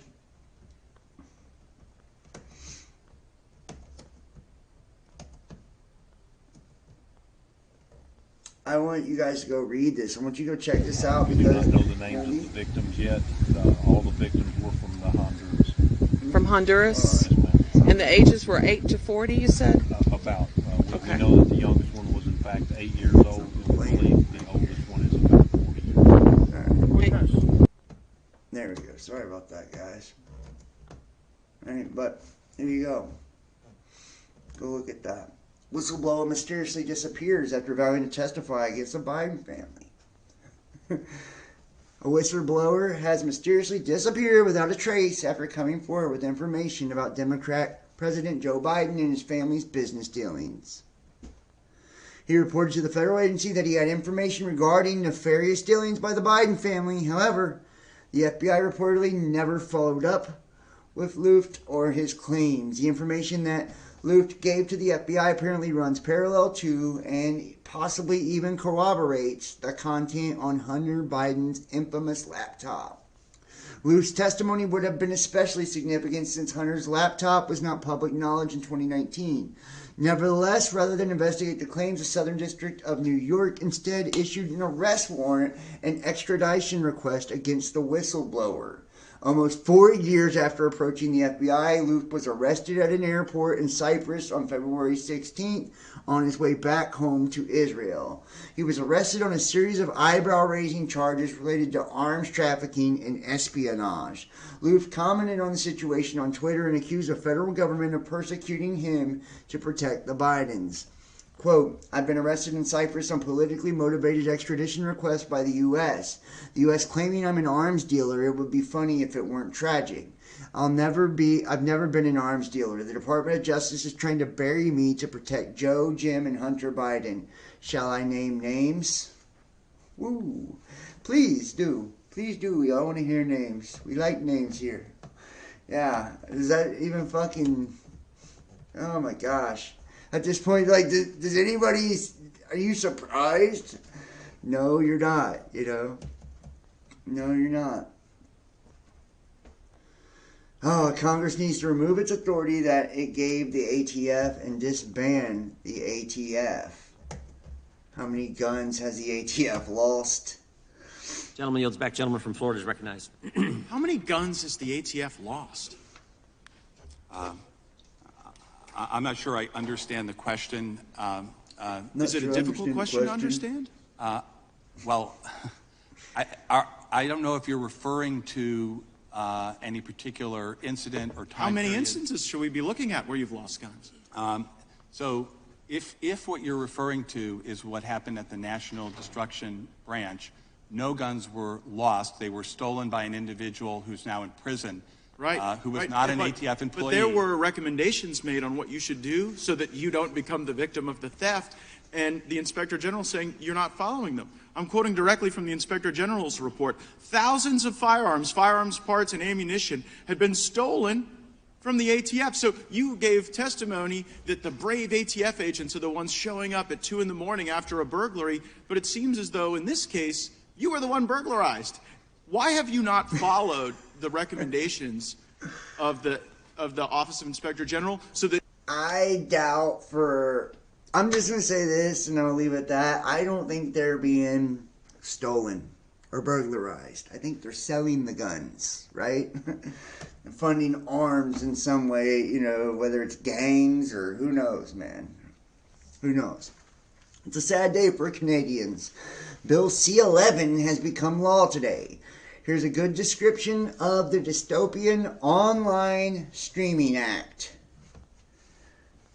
I went through this new bill, C-11, because I'm one of the people whom it will hypothetically affect, although I have a number of maneuvers up my sleeve, so to speak, to bypass that entirely. And I know Canadians don't understand this, but let's say that the new media, which is the internet itself, was capable of producing some of the opposition to the globalists and Trudeau that the legacy media have abandoned. And I'm thinking of people like, say, Russell Brand, who's on the left, and not to mention, you know, any of the conservative commentators in the United States. But now what the Bill C-11 has done is basically, and this is unbelievable, I can't believe I read it correctly, it basically defined all internet content of any sort as subject to the same CRTC, Canadian Radio and Television, corporation? I don't remember the last word of that acronym. That doesn't really matter. No, it doesn't matter. They've defined them as broadcasters that are equivalent, let's say, to CBC or CTV. Now, the reason that those broadcasters are different was because the government had to parse up the airwaves, because the airwaves were actually a scarce resource. Now, and the internet is not a scarce resource. And now, as far as I can tell, reading Bill C-11, which is an unbelievably vague document, if a internet service provider, a private one, so a small business person like me, let's say, doesn't broadcast in French and English and in indigenous languages and to any diverse range of people with disabilities and highlight Canadian content, then the government can do what it needs to do to deprioritize their distribution, and they'll do... Wow. Yeah, that's crazy, man. And then Governor Jay Inslee signed a bill on Tuesday morning banning the sale and manufactured import of assault weapons in Washington state. Washington now the 10th state in the United States to ban selling assault weapons. On the other hand, Nebraska becomes the 27th state to allow concealed carry of handguns without permit. Citizens calling on the Brevard County Commissioners to open a full investigation into NASA's fraudulent space station program. How about that? Citizen calling on the Brevard County Commissioners to open a full investigation into NASA's fraudulent space station program. That is Good afternoon, crazy. Commissioners.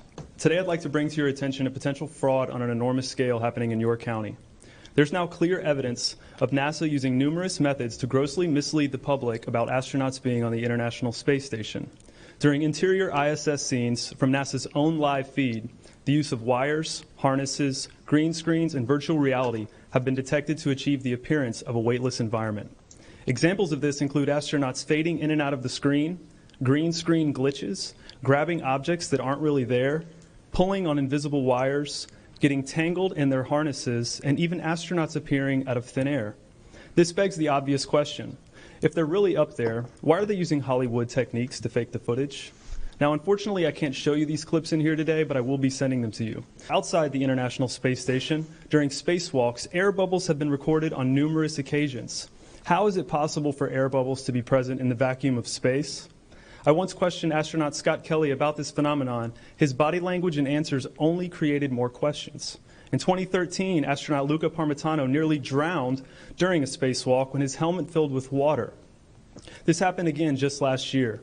Air bubbles, helmets filling with water, and drowning. Are they in space or are they underwater?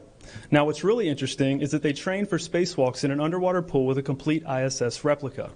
Now, surely they aren't filming these spacewalks in an underwater pool and then editing them to appear if they're in space, because that sure would be something, wouldn't it? I'm calling on the Brevard County Commissioners to open a full investigation into NASA's fraudulent practices and use of taxpayer dollars. It costs NASA $3 billion per year to operate the ISS, and if they don't have a darn good explanation as to why they're faking these videos, I and the public would like a darn good explanation as to where our tax money is going. And if they are indeed faking the funk, it is our duty to expose and eliminate this fraudulent and astronomically wasteful ISS program.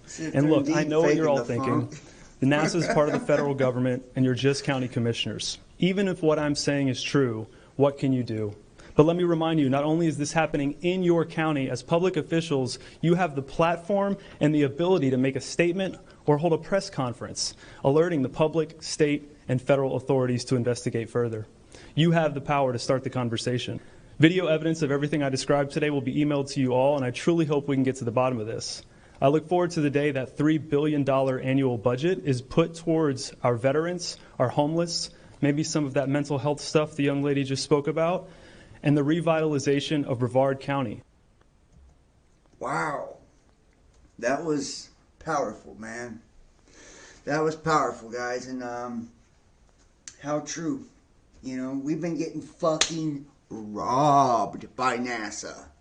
Robbed by NASA. Think about moon missions, all of this shit, man. In the billions and billions and billions they make. And, you know, the ISS. Yeah. I feel like, you know, and this would, if this actually came into, you know, if this actually happened, and there was actually an investigation, and they got popped, how great would that be? How great would that be? You know, yeah. Cosmic blue in the house. A non-animal in the house. Thank you guys. The keys. I appreciate all of you guys for joining. Trying to get everybody tonight, man. If I see your Dave in there, I'm just so grateful for you guys. Make sure to hit that like. Nashville Shooter Manifesto. Yeah, we looked at that. How about this? Has China just finalized the world's first Hyperloop destinations? Say what? China test 1,000 kilometers an hour train. Check this fucking thing out. Oh shit. Sorry guys. Thought that was going to be tight. Look at this Hyperloop here. This is dope though. It's an earthquake trigger machine. Powerful earthquake swarm off Fiji and Tonga. Magnitude 6 and 6.6 quakes. Volcanic eruptions, fires, and lots of green. Frequent fires struck America during the age of dinosaurs 75 million years ago. Or so they say. U.S. deports highly sophisticated Chinese spy panda after attempts to terminate it failed. Millions of Chinese welcome Yaya Panda home after U.S. stay. Yeah, you can't make this fucking shit up, right? Yaya returns to China after a storm of controversy over her health following 20 years at the Memphis Zoo. God damn, she looks rough. Right? They tried to kill this goddamn panda. U.S. deports the highly sophisticated Chinese spy panda after attempts to terminate it failed. They tried to kill this fucking thing and had to send it back to China after he put it here 20 years in the Memphis Zoo. Look, that motherfucker definitely from Memphis. It looks rough as fuck. It was up in the hood in Memphis. Says giant panda Yaya, who lived 20 years at the United States Zoo, is back in China after controversy over her health played out against the backdrop of a souring relationship between Beijing and Washington. Yaya arrived in Shanghai on Thursday afternoon to a social media storm. Panda lovers who could not make it to the airport launched what they called an online pickup for Yaya. We welcome Yaya's return online. Had chalked with 340 million reads on the Chinese messaging platform Sina Weibo by the time her 16-hour flight from Memphis, Tennessee touched down. The Sina Weibo hashtag, Yaya has landed in Shanghai, has been viewed 430 million times as of Thursday evening. Yaya returned to China on special flight after years reports been circulating that she and Lily, the Memphis Zoo's male panda, were in poor health. Lily's death in February and the emergence of pictures online of Yaya looking thin and bony only added to the concerns among panda lovers not only in China but also in the U.S. and elsewhere. Oh my God. And wow. Wow, it says we need to find out the real reason why Yaya is sick now. Beijing resident who wanted to identify only as Miss Shi told Al Jazeera, we need to listen to the experts. We need to be more rational in this incident if someone has made a mistake. Maybe it's just the Americans who didn't do a good job. It has nothing to do with the Sino-American relationship. We need to look at it rationally. Okay, well... They tried to kill a fucking panda, it didn't die, and they had to send it back to China. That's some shit. You know, that's some shit. Okay. But whatever, right? Weather war, grapefruit-sized hail bombards Texas as ice baseballs hit Florida. This is, and I've seen a lot of this, guys. Grapefruit-sized hail bombards Texas as ice baseballs hit Florida. Look how fucking big this is. No joke. Hail hammers Texas and Florida. This is your climate change message of the day. You know, we're at the point where we can like modify the weather now, and we're engineering the weather now. You know. I wonder if there's something in that process of chemical isolation, right? Where you get the chemicals, they're coming out back home with the chemicals. That kind of precipitation you get inside ice. This is unbelievable. I'm surprised the trampoline doesn't friggin' blow over here. What all the hell weighing it down? The winds aren't that bad, it's just a hail event. This is a major hail event. It's coming out of the back of these planes. Would I die if I walked out there? This is a historical hail event. Would I die if I walked out there and got hit? Yeah. So, you know, as soon as it hits precipitation, boom, it turns instantly into ice.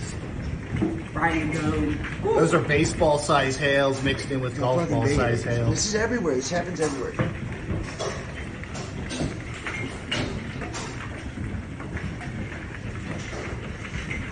Watch out, they could like 5 This is what I mean about us. We're in this transition into this new age, this new era. This new era. And it is through technology. You can't fucking, you know, we're euthanizing babies and, you know, creating places to dump them off so we can traffic them easier and make them part of the state and euthanizing the elderly and, you know, coming up with these weird technological cures for different things like mRNA and stem cell and, you know, and it's like we're excelling fast into this weirdness that is the Aquarian age, you know. And you think about how we're learning, you know, collectively too. AI is starting to, you know, I'll show you where it's outdoing the doctors, right? It's outdoing the teachers, you know, and it's like, it's even more empathetic than humans according to studies, AI is. Now in ChatGPT and the advanced, how advanced that is that we see as well. And like, you know, AI being in control of nuclear fucking weapons and, you know, the D-Wave technology, right? And then you look at the jabs and how it all kind of works in congruency with this and graphene and, you know, it's like we're moving into this weird place in this weird space of trans agenda, right? And then the censorship and the surveillance, you know, and the virtue signaling and the political correctness. And then we see the restrictions on oil and energy and gas and electrification of everything and making everything, you know, where the individual has disappeared and it's now about the collective, the whole, and the importance of life is no longer important anymore. We're just forced to go along with the rules. We're forced to conform, or, you know, our freedoms are taken away, our food is taken away, our ability to move within the system is taken away.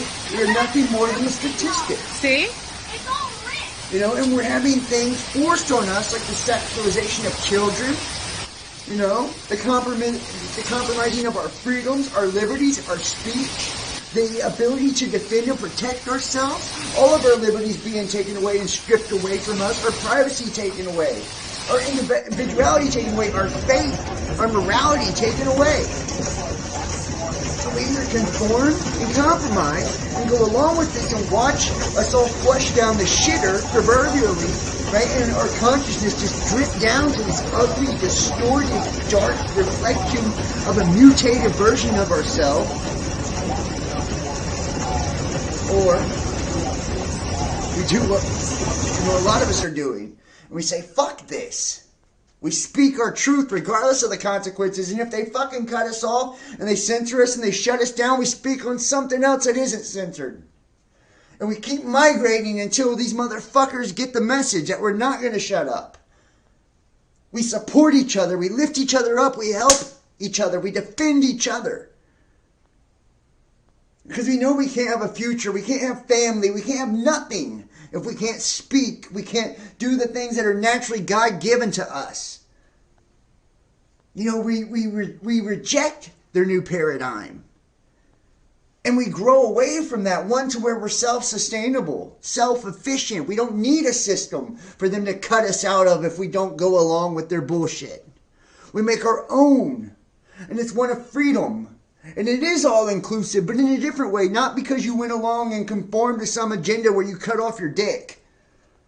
It's inclusive because you are who you are and everyone is accepted for who they are. Everyone is loved for who they are and nobody's allowed to push their shit on anyone else. But we're all allowed to speak what we want, say what we want, do what we want as long as it does no harm to others.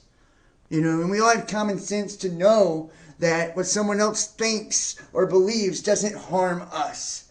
It only harms them at the end of the day. And what is right or wrong, but it's a matter of opinion on a lot of this shit. And we have to love each other for our differences because that's what makes us beautiful and that's what makes us special.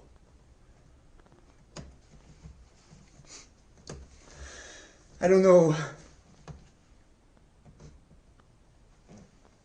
And look, here you go, comparing physician and artificial intelligence chatbot. Responses to patient questions posted to public social media forum. How about that? How about that? Comparing physician and artificial intelligence chatbot responses to patient questions posted to a social public media platform. And the question is, can artificial intelligence chatbot assistant provide responses to patient questions that are of comparable quality and empathy to those written by a physician? The findings in this cross-sectional study of 195 randomly drawn patient questions from a social media forum, a team of licensed healthcare professionals compared physician and chatbot responses to the patient questions asked publicly on a public social media forum. Chatbot responses were preferred over physician responses and rated significantly higher for both quality and empathy. And that tells you one thing, that at university and things like that, we're not being taught correctly anymore. Because it's all politicized. That all of these doctors, most didn't know their ass from a hole in the ground during the pandemic, right, are getting fucking exposed by this chat GPT. And here we go, the rapid expansion of virtual healthcare. And that we should trust technology more than we do ourselves. The rapid expansion of virtual healthcare has caused surge in patient messages. And here it is. I got the article right next to it. Let's see. Right here. ChatGPT rated as better than real doctors for empathy and advice. Now this should blow you the fuck away. Promising a brave new world of human-machine connectivity, AI demonstrates near instantaneous access to in-depth information on almost any subject, all in full conversational sentences often delivered in a human-sounding voice. A new study says healthcare may never be the same. That's the broad takeaway of groundbreaking research tackled at a potentially existential question. When it comes to providing patients with high-quality medical information and delivering it with compassion and understanding, who does it better? ChatGPT or your doctor? The answer, ChatGPT, by a mile. In fact, after comparing doctor and AI responses to nearly 200 medical questions, a team of healthcare professionals concluded that nearly 80% of the answers from ChatGPT were more nuanced, accurate, and detailed than those shared by physicians. ChatGPT was no slouch on bedside manner either. While less than 5% of doctor responses were judged to be empathetic or very empathetic, that figure shot up to 45% for answers provided by AI. For the first time, we compared AI and physicians' responses to the same patient messages, and AI won in a landslide, says study leader John Ayers, the Vice Chief of Innovation with the Division of Infectious Disease and Global Public Health at Qualcomm Institute at University of California, San Diego. This doesn't mean AI will replace your physician, he stressed, but it does mean a physician using AI can potentially respond to more messages with higher quality responses and more empathy. In one example cited in the study, AI was asked about the risk of blindness after an eye got splashed with bleach. And here it is, quote, "I'm sorry to hear that you got bleach splashed in your eye," ChatGPT replied, recommending rinsing the eye with clean water or saline solution as soon as possible. "It's unlikely that you'll go blind from getting bleach splashed in your eye," the bot assured, "but it is important to take care of the eye and seek medical attention if necessary to prevent further irritation or damage." In comparison, a doctor replied to the question this way: "Sounds like you'll be fine. You should flush the eye anytime you get a chemical or foreign body in the eye. You can also contact poison control." Ayers and his colleagues pointed out that the COVID-19 pandemic led a growing number of patients to seek virtual health care.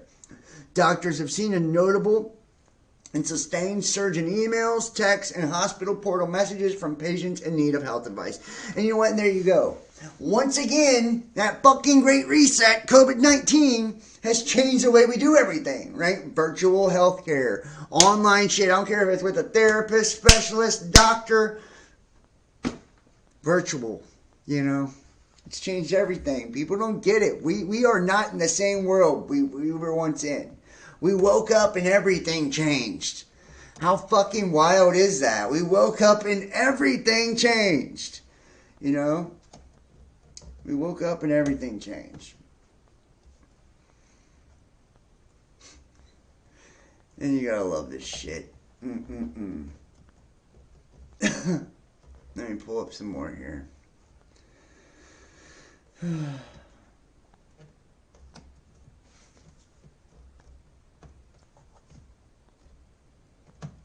And let me check the chat here while I'm pulling these up here.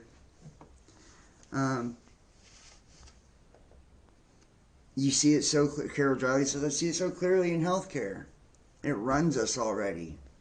Yeah, I feel like, you know what? What's crazy, man? Can vaguely hear you, John. Hopefully everybody can hear me. Hold on. You guys in the chat, let me know if you can hear me and see me.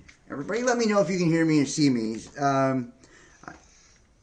I got some people saying that they can, or, well, one person saying they can vaguely hear me. So I just want to make sure that... Well, hopefully everybody can hear me. It looks like my vocals are coming through okay. I don't know. Check my sound here.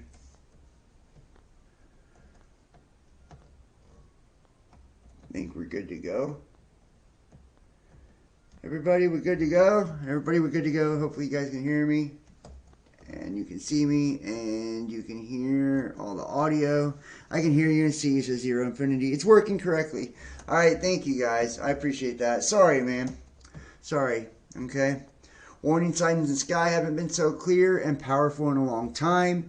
Severe G4 class geomagnetic storm that sparked across over Europe, China, and most of the U.S. April 23rd and 24th is subsiding.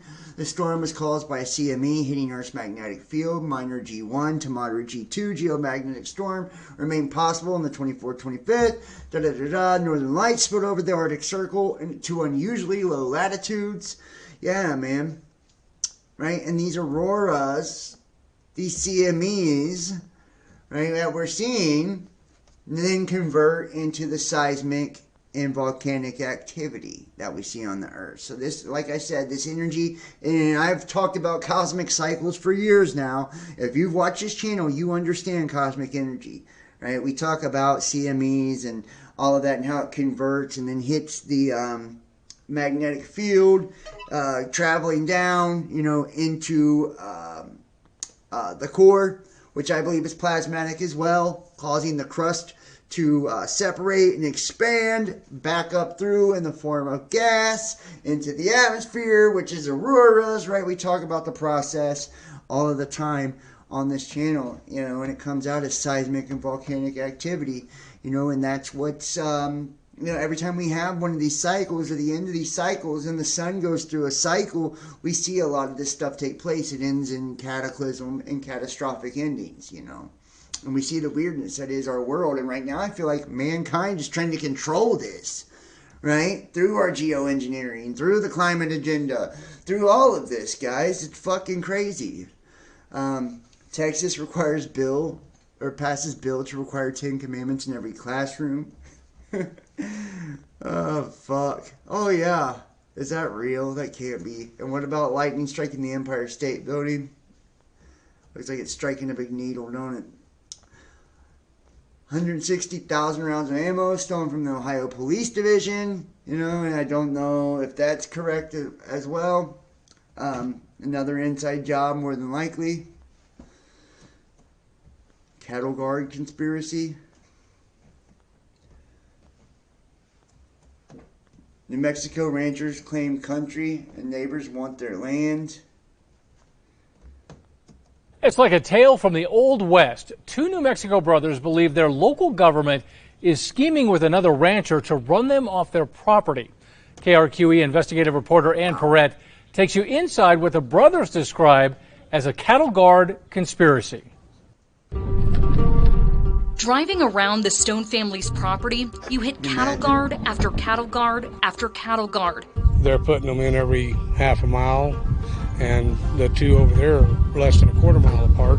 There are 9 total on Quay County Roads 70, U, 69, and T, dividing their ranch. They're willing to spend whatever it takes to run me off of the real estate, and I think it's wrong, and I just don't give up that easy. The brothers claim the conspiracy started in 2007. This is the only way I could access my farmland down here. Bucky Stone says this cattle guard shut down his farming operation indefinitely. I have 16-foot farm equipment. So the county come in and put in an 11-foot cattle guard and an 11-foot gate.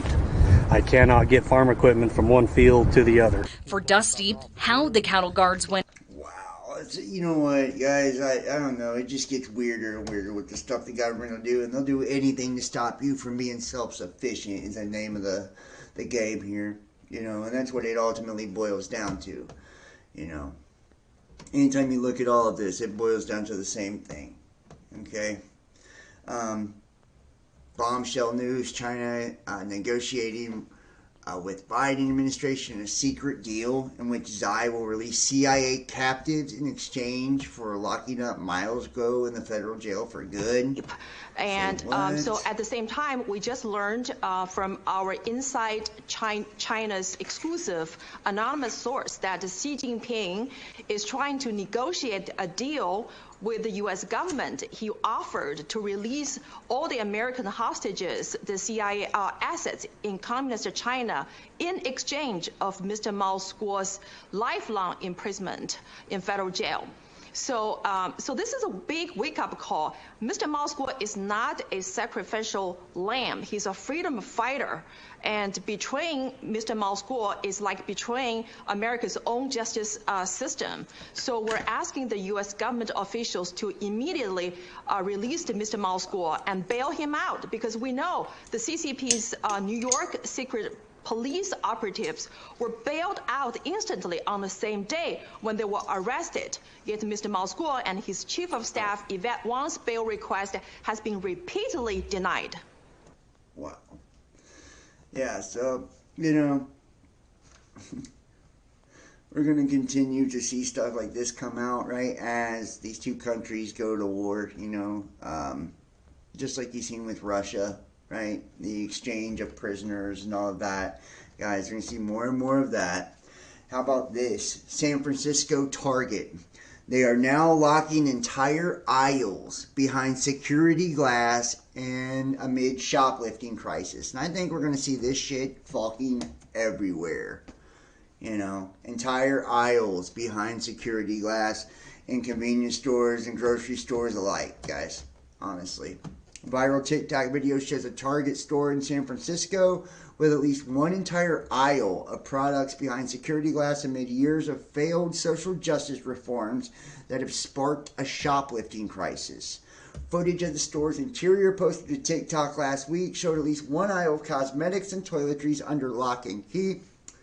The New York Post reported the store's entire inventory is on lockdown. The store is located on Folsom Street near the city's Mission District, an area known for lawlessness.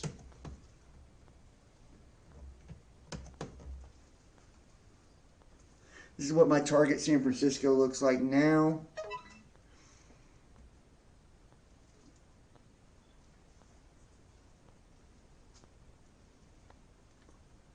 How about that? That is fucking wild, guys.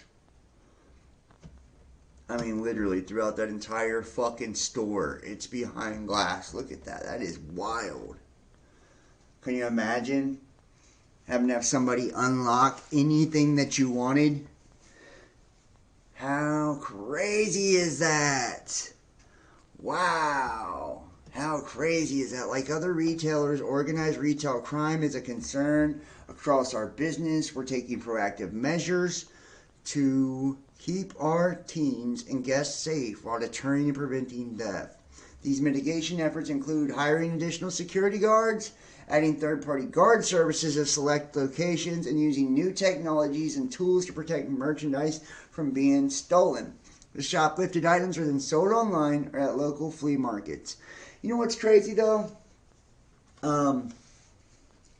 Honestly, instead of hiring all the fucking extra security and taking all these measures to lock stuff up, why wouldn't they just take their money and donate it to homeless people or people that, you know, are on drugs or people that need jobs, or hire people and give them jobs? It's like, do something to solve the problem. Don't just like, you know, they're trying to like, oh, we'll hire more security. We'll lock everything up, you know. We'll put more technology, more cameras, more, you know, stuff like that. And it's like, well, why not just help the community you're in? You know, so the community you're in isn't so poor and in need to the point that they're desperate enough to steal. Or is, you know, that's probably not a possibility. Retail heists running wild. Some chains losing $500 million to shoplifting crews. Now you could find your favorite products behind lock and key. Eyewitness News reporter Amy Powell live now in West Hollywood with more on the changes happening in many Southern California stores. Amy? And Mark, we're going to see an increased police presence around shopping centers during this. Yeah, and they're saying, you know, national social justice initiatives that's causing this. Worst invasion in 30 years. Massive swarms of mayflies stuns residents at NC Lake. Residents at North Carolina State Lake still stunned by the size of a swarm of insects earlier this month. Large groups of mayflies are known to gather around Lake Waccamaw every April. The residents said this year, massive swarm of millions of aquatic insects was the worst in 30 years. And that is fucking creepy. Look at how many of them. Wow. Everything is just covered in those things. Wow. And like you see, the CDC and shit said that we can eat insects, so we should be good. Right? This yearly swarm, known by the fishermen to mark the point when fish in the lake become more active. Okay, are you ready for it? The annual gathering of the mayflies. Take a look at these scenes. This was around a lake in Columbus County, North Carolina earlier this month. The aquatic insects come into this area every year. They signal to fishermen that fish in the lake have become more active, but residents say this spring the numbers have just been off the charts. The worst swarms they've seen in 3 decades.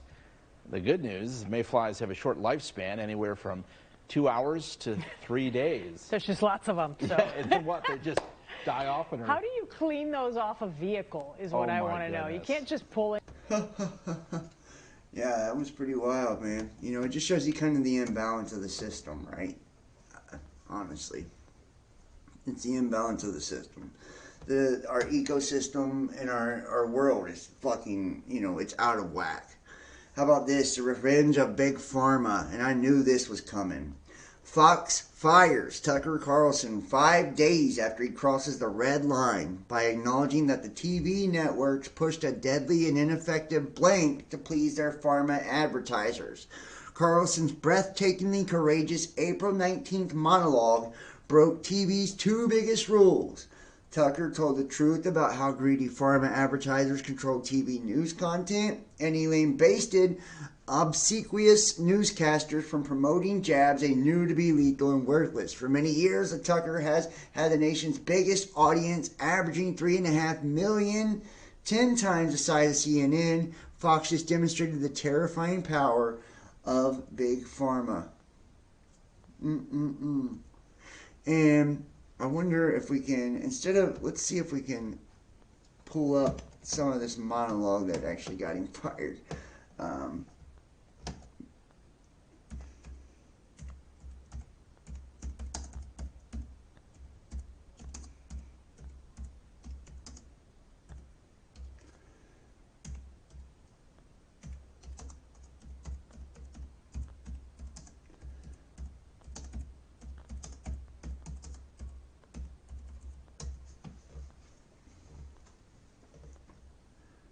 Let's see.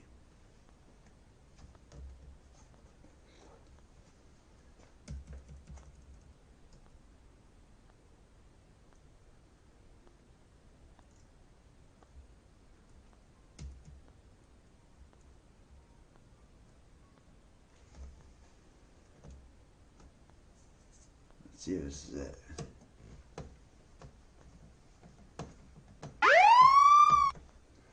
Turn it off till we get through. Alright, here we go. Tucker Carlson tonight. Sometimes you wonder just how filthy and dishonest our news media are. You'll be in the shower and you'll think they're bad, but how bad are they? Well, here's one measure of their badness. You can try this at home. Ask yourself, is any news organization you know of so corrupt that it's willing to hurt you on behalf of its biggest advertisers? Anyone who do that is obviously Pablo Escobar level corrupt and should not be trusted. What would that look like? That level of corruption. Well, imagine that the Trump administration had made it mandatory for American citizens to buy MyPillow. That's one of Fox News' biggest advertisers. Imagine the administration declared that if you didn't rush out and buy at least one MyPillow and then at least another booster pillow, you would not be allowed to eat out. You couldn't re-enter your own country. You couldn't have a paying job.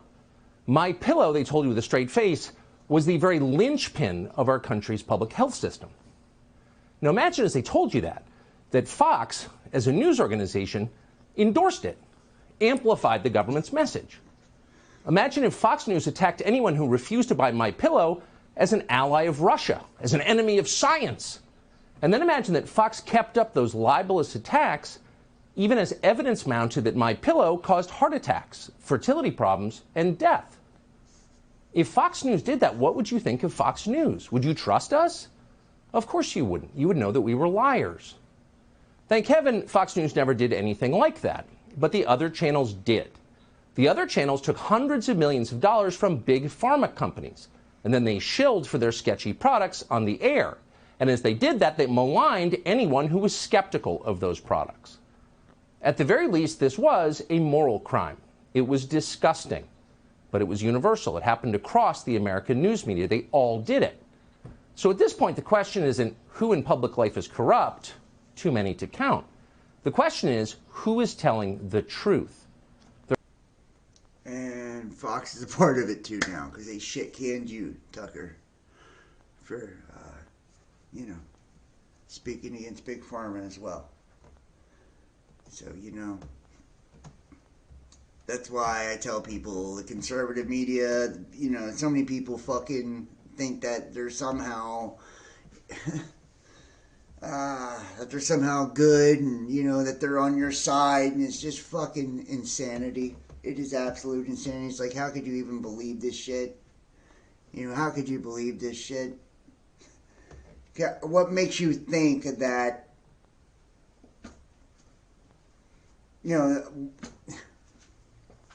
the same people, they're all being funded by the same people, they're all owned by the same people. You know? They're all in bed together, man. They're all in bed together. Liver cancer rates surging in Australia. Climate change could be to blame. Imagine that. The death toll now at least 47. Appeared to be on the brink of death, but rescued on the Kenyan cult leader. Told followers to starve themselves. Matter of fact, I'll tell you what, this is fucking wild. It ain't just, you know, we got Kenyan cult leader, but it's like right now to be a part of a lot of these groups online is like being in a cult. You know? To go along with a lot of shit that you know is detrimental for your physical health, your spiritual health, it goes against morality. That's cult-like behavior. Missouri House Bill 1169 will require labeling of products that can alter your genes. Big AG lobbyists strongly oppose it because it would mean labeling livestock injected with mRNA vaccines. How about that? How about that? Missouri House Bill 1169 requiring the labeling of products that can actually alter your genes and would make them tell you when a cow took mRNA. How about that? Dog meat, extremely unpopular in South Korea and is mainly eaten by old men. They believe that if the dog is beaten to within an inch of its life repeatedly for days, weeks before it dies, it releases a chemical that is good for you, sexual stamina. Why not cutting them their balls? South Korea owner of dog meat farms criticized the First Lady for calling an end to the culture of eating dogs. 6 cattle that died mysteriously in Texas had their tongues removed. What the fuck? And it's, oh my gosh, man. Dog meat, cattle's getting their tongues removed. It's like we're descending into something crazy. How about that? It feels like a cult, don't you think? And there you go. There's all you need to see right there, right? They're all doing the same goddamn thing. Doing the same goddamn thing. It is a cult. And you ain't in it. It's a club and you ain't in it. Only the rich and the powerful get to reap the benefits of this, and you can do what all you want to think. You can go along with all their agendas. You can kiss all the ass, You can buy all the fucking self-righteous electrical bullshit you want. You can virtue signal all you want. You just lose. You're in the slave population. You're not up there with them. And those are not up there either. They're just the shills that are controlled by the ones who pull the strings. And the ones who pull the strings are not even the ones who pull the strings. They're just the bankers that actually pull the strings in the physical world, but they're being controlled from another space. And the ones that control from the other space are not actually in charge either. They were created by something also. So, do with that what you will. Do with that what you will. Today's been an interesting video. I hope you guys, and we are the cattle. That's the truth. I hope you guys have enjoyed it. I hope you guys have gotten something from this. I really, really am encouraging everybody. Check out my other content. I'm really trying to start making videos more regularly now. I'm doing the Mastering the Matrix series. Recently just dropped an astrology video yesterday. There is we can hit that before we jump out of here, I guess. We have the Scorpio full moon lunar eclipse coming up here in May. Guys, this is going to be fucking huge, huge, huge, huge, especially for relationships, right? This will be on May 5th.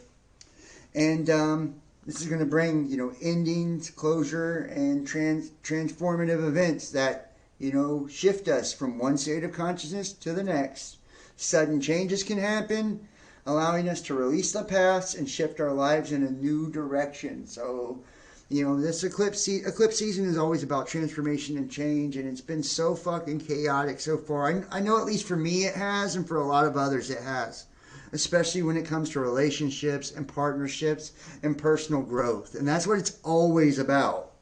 It's always about how we connect to other people and how we grow personally on a spiritual level. And we are changing, we're transforming. on a collective level. All of humanity shifting, you know, and right now we're in a dark, dark spot, a dark fucking place, you know. We've been guided there. We've been brought there. We've been led there. And we're being taken advantage of in this dark space. We're doing ourselves an injustice. We're destroying ourselves. We're destroying our culture, you know. But in that, we're learning these crazy fucking lessons, you know, that are allowing us to grow and adapt and change. And we're going to become, you know, more, you know, because of it. You know, we're going to overcome this shit, guys. And we're going to grow in a good direction, in a beautiful direction. And one, you know, and it's like we had to experience this bad. We have to experience this crisis to overcome it. You know, and within relationships, we have to learn the lessons, man. We have to go through the hurt, the pain, the letdowns, you know, the breakups, the sadness, you know, to learn from it and, you know, learn what we don't want and to learn what we do, you know. And it's like all part of the experience. It's a beautiful experience. And I know it's hard. A lot of you guys message me and shit, and you're going through it right now, and you're going through breakups, and maybe you're moving, changing location, maybe you're changing jobs, trying to launch a business, trying to do your own thing, trying to start something new. Maybe you're trying to launch a new connection, a new love, get something off the ground. And life continues to bring you challenges. You know, it continues to beat you down, but it's like, just keep going. You know, keep going. If you need someone to talk to, you can reach out to me. I don't always respond to text and shit, especially if you know, hit me with a bunch of them. It's hard to respond to that. But I try to respond to everybody. You know, if you guys want insight on the things that are going on in your life, especially when it comes to your astrology, you can book a personal tarot reading. They're only $50. You know, that's very cheap for readings. And I've never had someone say that it wasn't good or didn't resonate or wasn't very true. So take that how you will. If you're not into tarot, that's cool too. Or astrology, that's cool too. I'm constantly doing the Mastering the Matrix series every day, talking about, you know, things, spiritual things, and how to make it practical. And, you know, of course, we do our live shows here as well. You know, and I try to post just cool and interesting content. If you would, please consider donating and supporting to the channel. Guys, it helps me so much. Yeah, I'm working another job full time, but I still, if you guys want me to do the multi-streaming and all of that, man, I need help to be able to do that because it costs money to do all of those services. I would love to start doing that again and love to start producing a bunch of content again and the communities and the pages, but I need help. I need people to, you know, engage and to watch and to comment and to share and subscribe and like and donate and all of that, you know. So you know, if you guys want me to step it up, I will. You know, just show me, let me know, and help me. And it'll definitely, we'll be able to make more happen. I am going to be moving, hopefully before the 1st. I've looked at several places. If you're in the Cincinnati area and you have some place for rent or something like that, hit me up. Or any good ideas as far as that goes. I'm been looking at a million different places. I love Cincinnati, so I am going to try to stay here. That's another reason I'm trying to raise money and all of that as well. You know, my family's here, my kids are here, so, and you know, my job and all that's here as well. I've been going through personal changes like you guys too. And I feel like that's why it's so important for us to have community, you know, to talk to one another, to just lean on each other, you know, to be there for each other. You know, we need friendships in our life. We need those connections in our life, you know, and we need people that are of like mind, that are into the same things as us and don't look at us like we're weird or look down on us, you know, for our beliefs. We need people that's not afraid to be different and doesn't try to conform and do what all the social justice warriors are doing, or go along with some shit they don't believe in or they believe is fucking immoral, you know, or care so much about what everyone else thinks that they ruin their own fucking happiness and ruin their own fucking lives in the process. You know, we need real leaders. We need people that are empathetic, you know. Too many cold, calloused, detached fucks in the world. Too many selfish, impulsive fucks in our world right now. You know? And too many fucking codependent fucks in our world. And too many fucking people that enable those type of fucks to do those things in our world as well. You know? It's like, what has happened to everybody? And why does nobody honor their fellow human and have respect for their fellow human? Why does nobody honor the institution of love and commitment and one another and friendship? And just, you know, it's like it's hard to see why people do what they do, and how people live with themselves in our world today, you know? Especially when they're so full of hate and so full of guilt, and they resent everyone, you know, because they don't have all that they want. And they, you know, and I feel like too, the more that we focus on what we want, the more we don't have it. We're putting out that frequency that we don't have it. You know, and the more we won't have it, and the more that we try to attain all of these things, you know, the more bitter and the more angry we become. You know, the worse it is for us to focus and dwell on our impulses and our desires and the things that we want, and trying to keep up with the Joneses, and you know what I mean? It's like, and we're pursuing and chasing success like it's the only thing. It's like it's running away from us. We're putting off the frequency that we don't have it, that we're not worthy, right? We're not worthy of love. We're not worthy of fame. We're not worthy of success. We're not worthy of fortune. We're not worthy of healthiness. We're not worthy of happiness. We're not worthy of none of this, because we're constantly pursuing it as if we don't already have it. Putting out the frequency like that we're in a state of lack. You know, and we become fucking miserable. Our lives become progressively more miserable, and we blame that misery on everyone else. You know, on the world, on our politicians and the laws that are created, on the food that we eat, on the people that we're with. Right? Never us, never our choices, never our decisions, never our state of mind and our emotions, our feelings, and our spiritual state of being. Never on the fact that we haven't focused on our consciousness and raised it to a level to where we can overcome all of that. Instead, we shift the blame on everyone and every fucking thing else, and continue to sit in that and become more bitter at life until our lives are gone. Right? And we glorify monotony. We glorify mediocrity. We glorify routine. Right? And what's truly spontaneous and full of life and vibrant and loving is looked at as like boring, and, you know, because that's not what the media pumps into your head every day. The Kim Kardashian and, you know, all that bullshit, right? It's showing you a whole other lifestyle that's not fucking wholesome or fulfilling, that's not realistic even, you know? And you judge your life based on those type of images. Women shame themselves based on their body images, right? Because magazines push this perfect fucking image, you know? Like when we're all shaped differently, and every male thinks a different shape is more beautiful than another, you know? And every female the same. Where men have to just look a certain way, right? Or have a certain skin color, or be a certain height, or whatever. You know?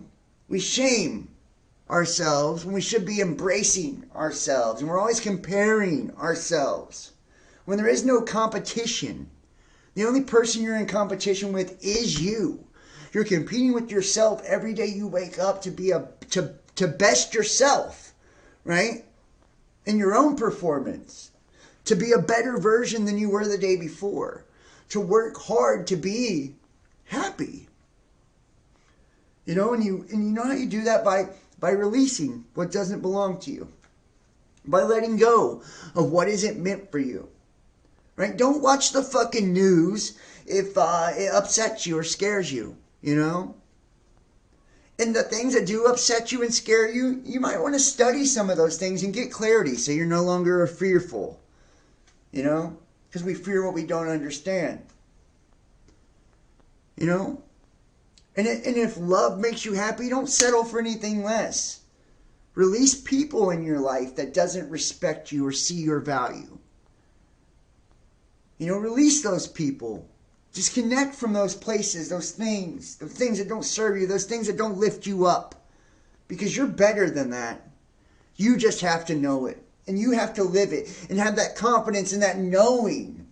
Right? I'm already fulfilled. I'm already happy. Even if it's just me and I'm alone and I'm by myself and there's nobody or nothing around. I have everything because I have that divine spark within me. You know? And my best is good enough. I am good enough. I am perfect the way that I am. If I seek to look better, then guess what I need to do? I need to work out, work on myself. Right? I don't have to alter my appearance through plastic surgery. Right? As long as I'm healthy, I'm working towards health and those goals, and I'm fine. But whatever makes me happy is what makes me happy. You know? Guys, we got to really learn to love ourselves. You know? I hate to tell you, if people out there love themselves, they wouldn't be so concerned with what others are doing. You know? If you loved yourself, you wouldn't be blaming your unhappiness on anyone else. You know? If you loved yourself, you wouldn't feel the need to follow any of these agendas. If you loved yourself, you could find fulfillment in your life. In all areas, at all times, no matter what the situation. You know, because you would have you.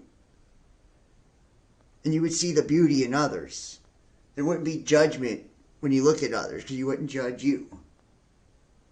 There would be unconditional love and acceptance. You know. The world wouldn't influence your decisions. You would have confidence and faith in you and what you believe and the choices you've made. The things you chose. Release what doesn't belong to you. Release who doesn't belong to you. And if they come back, they're meant for you. If they don't, they don't. Release the impulses, the selfishness, the self-centeredness, and make it about being better so you can be better for those around you and watch your world change. And release that lack mentality and know that you already have everything. It's all for the taking. You know, just stop focusing on what everyone else and the rest of the world is doing and focus on you and your happiness. Alright guys, I want to thank you so much for watching. Please hit that like, subscribe, click the bell. That way you can get the notifications. Thumbs up, comment, let me know what you think. Everybody comment, everybody hit the like, everybody make sure you're subscribed with the bell clicked. And share this link on your social media. Facebook, Instagram, Best Damn Podcast, Twitter, The Real Best Damn. Check me out. TikTok, BitChute, Rumble, our backup YouTube channel. All the links are in the description. Get a YouTube subscription. Join us on Patreon. And please, everyone consider donating and supporting. And thank you to anyone who ever has donated. Anybody who will. PayPal, Venmo, Cash App, Facebook Messenger Pay. Alright guys, I love you so much. Thank you for watching. And I will see you next time. Peace.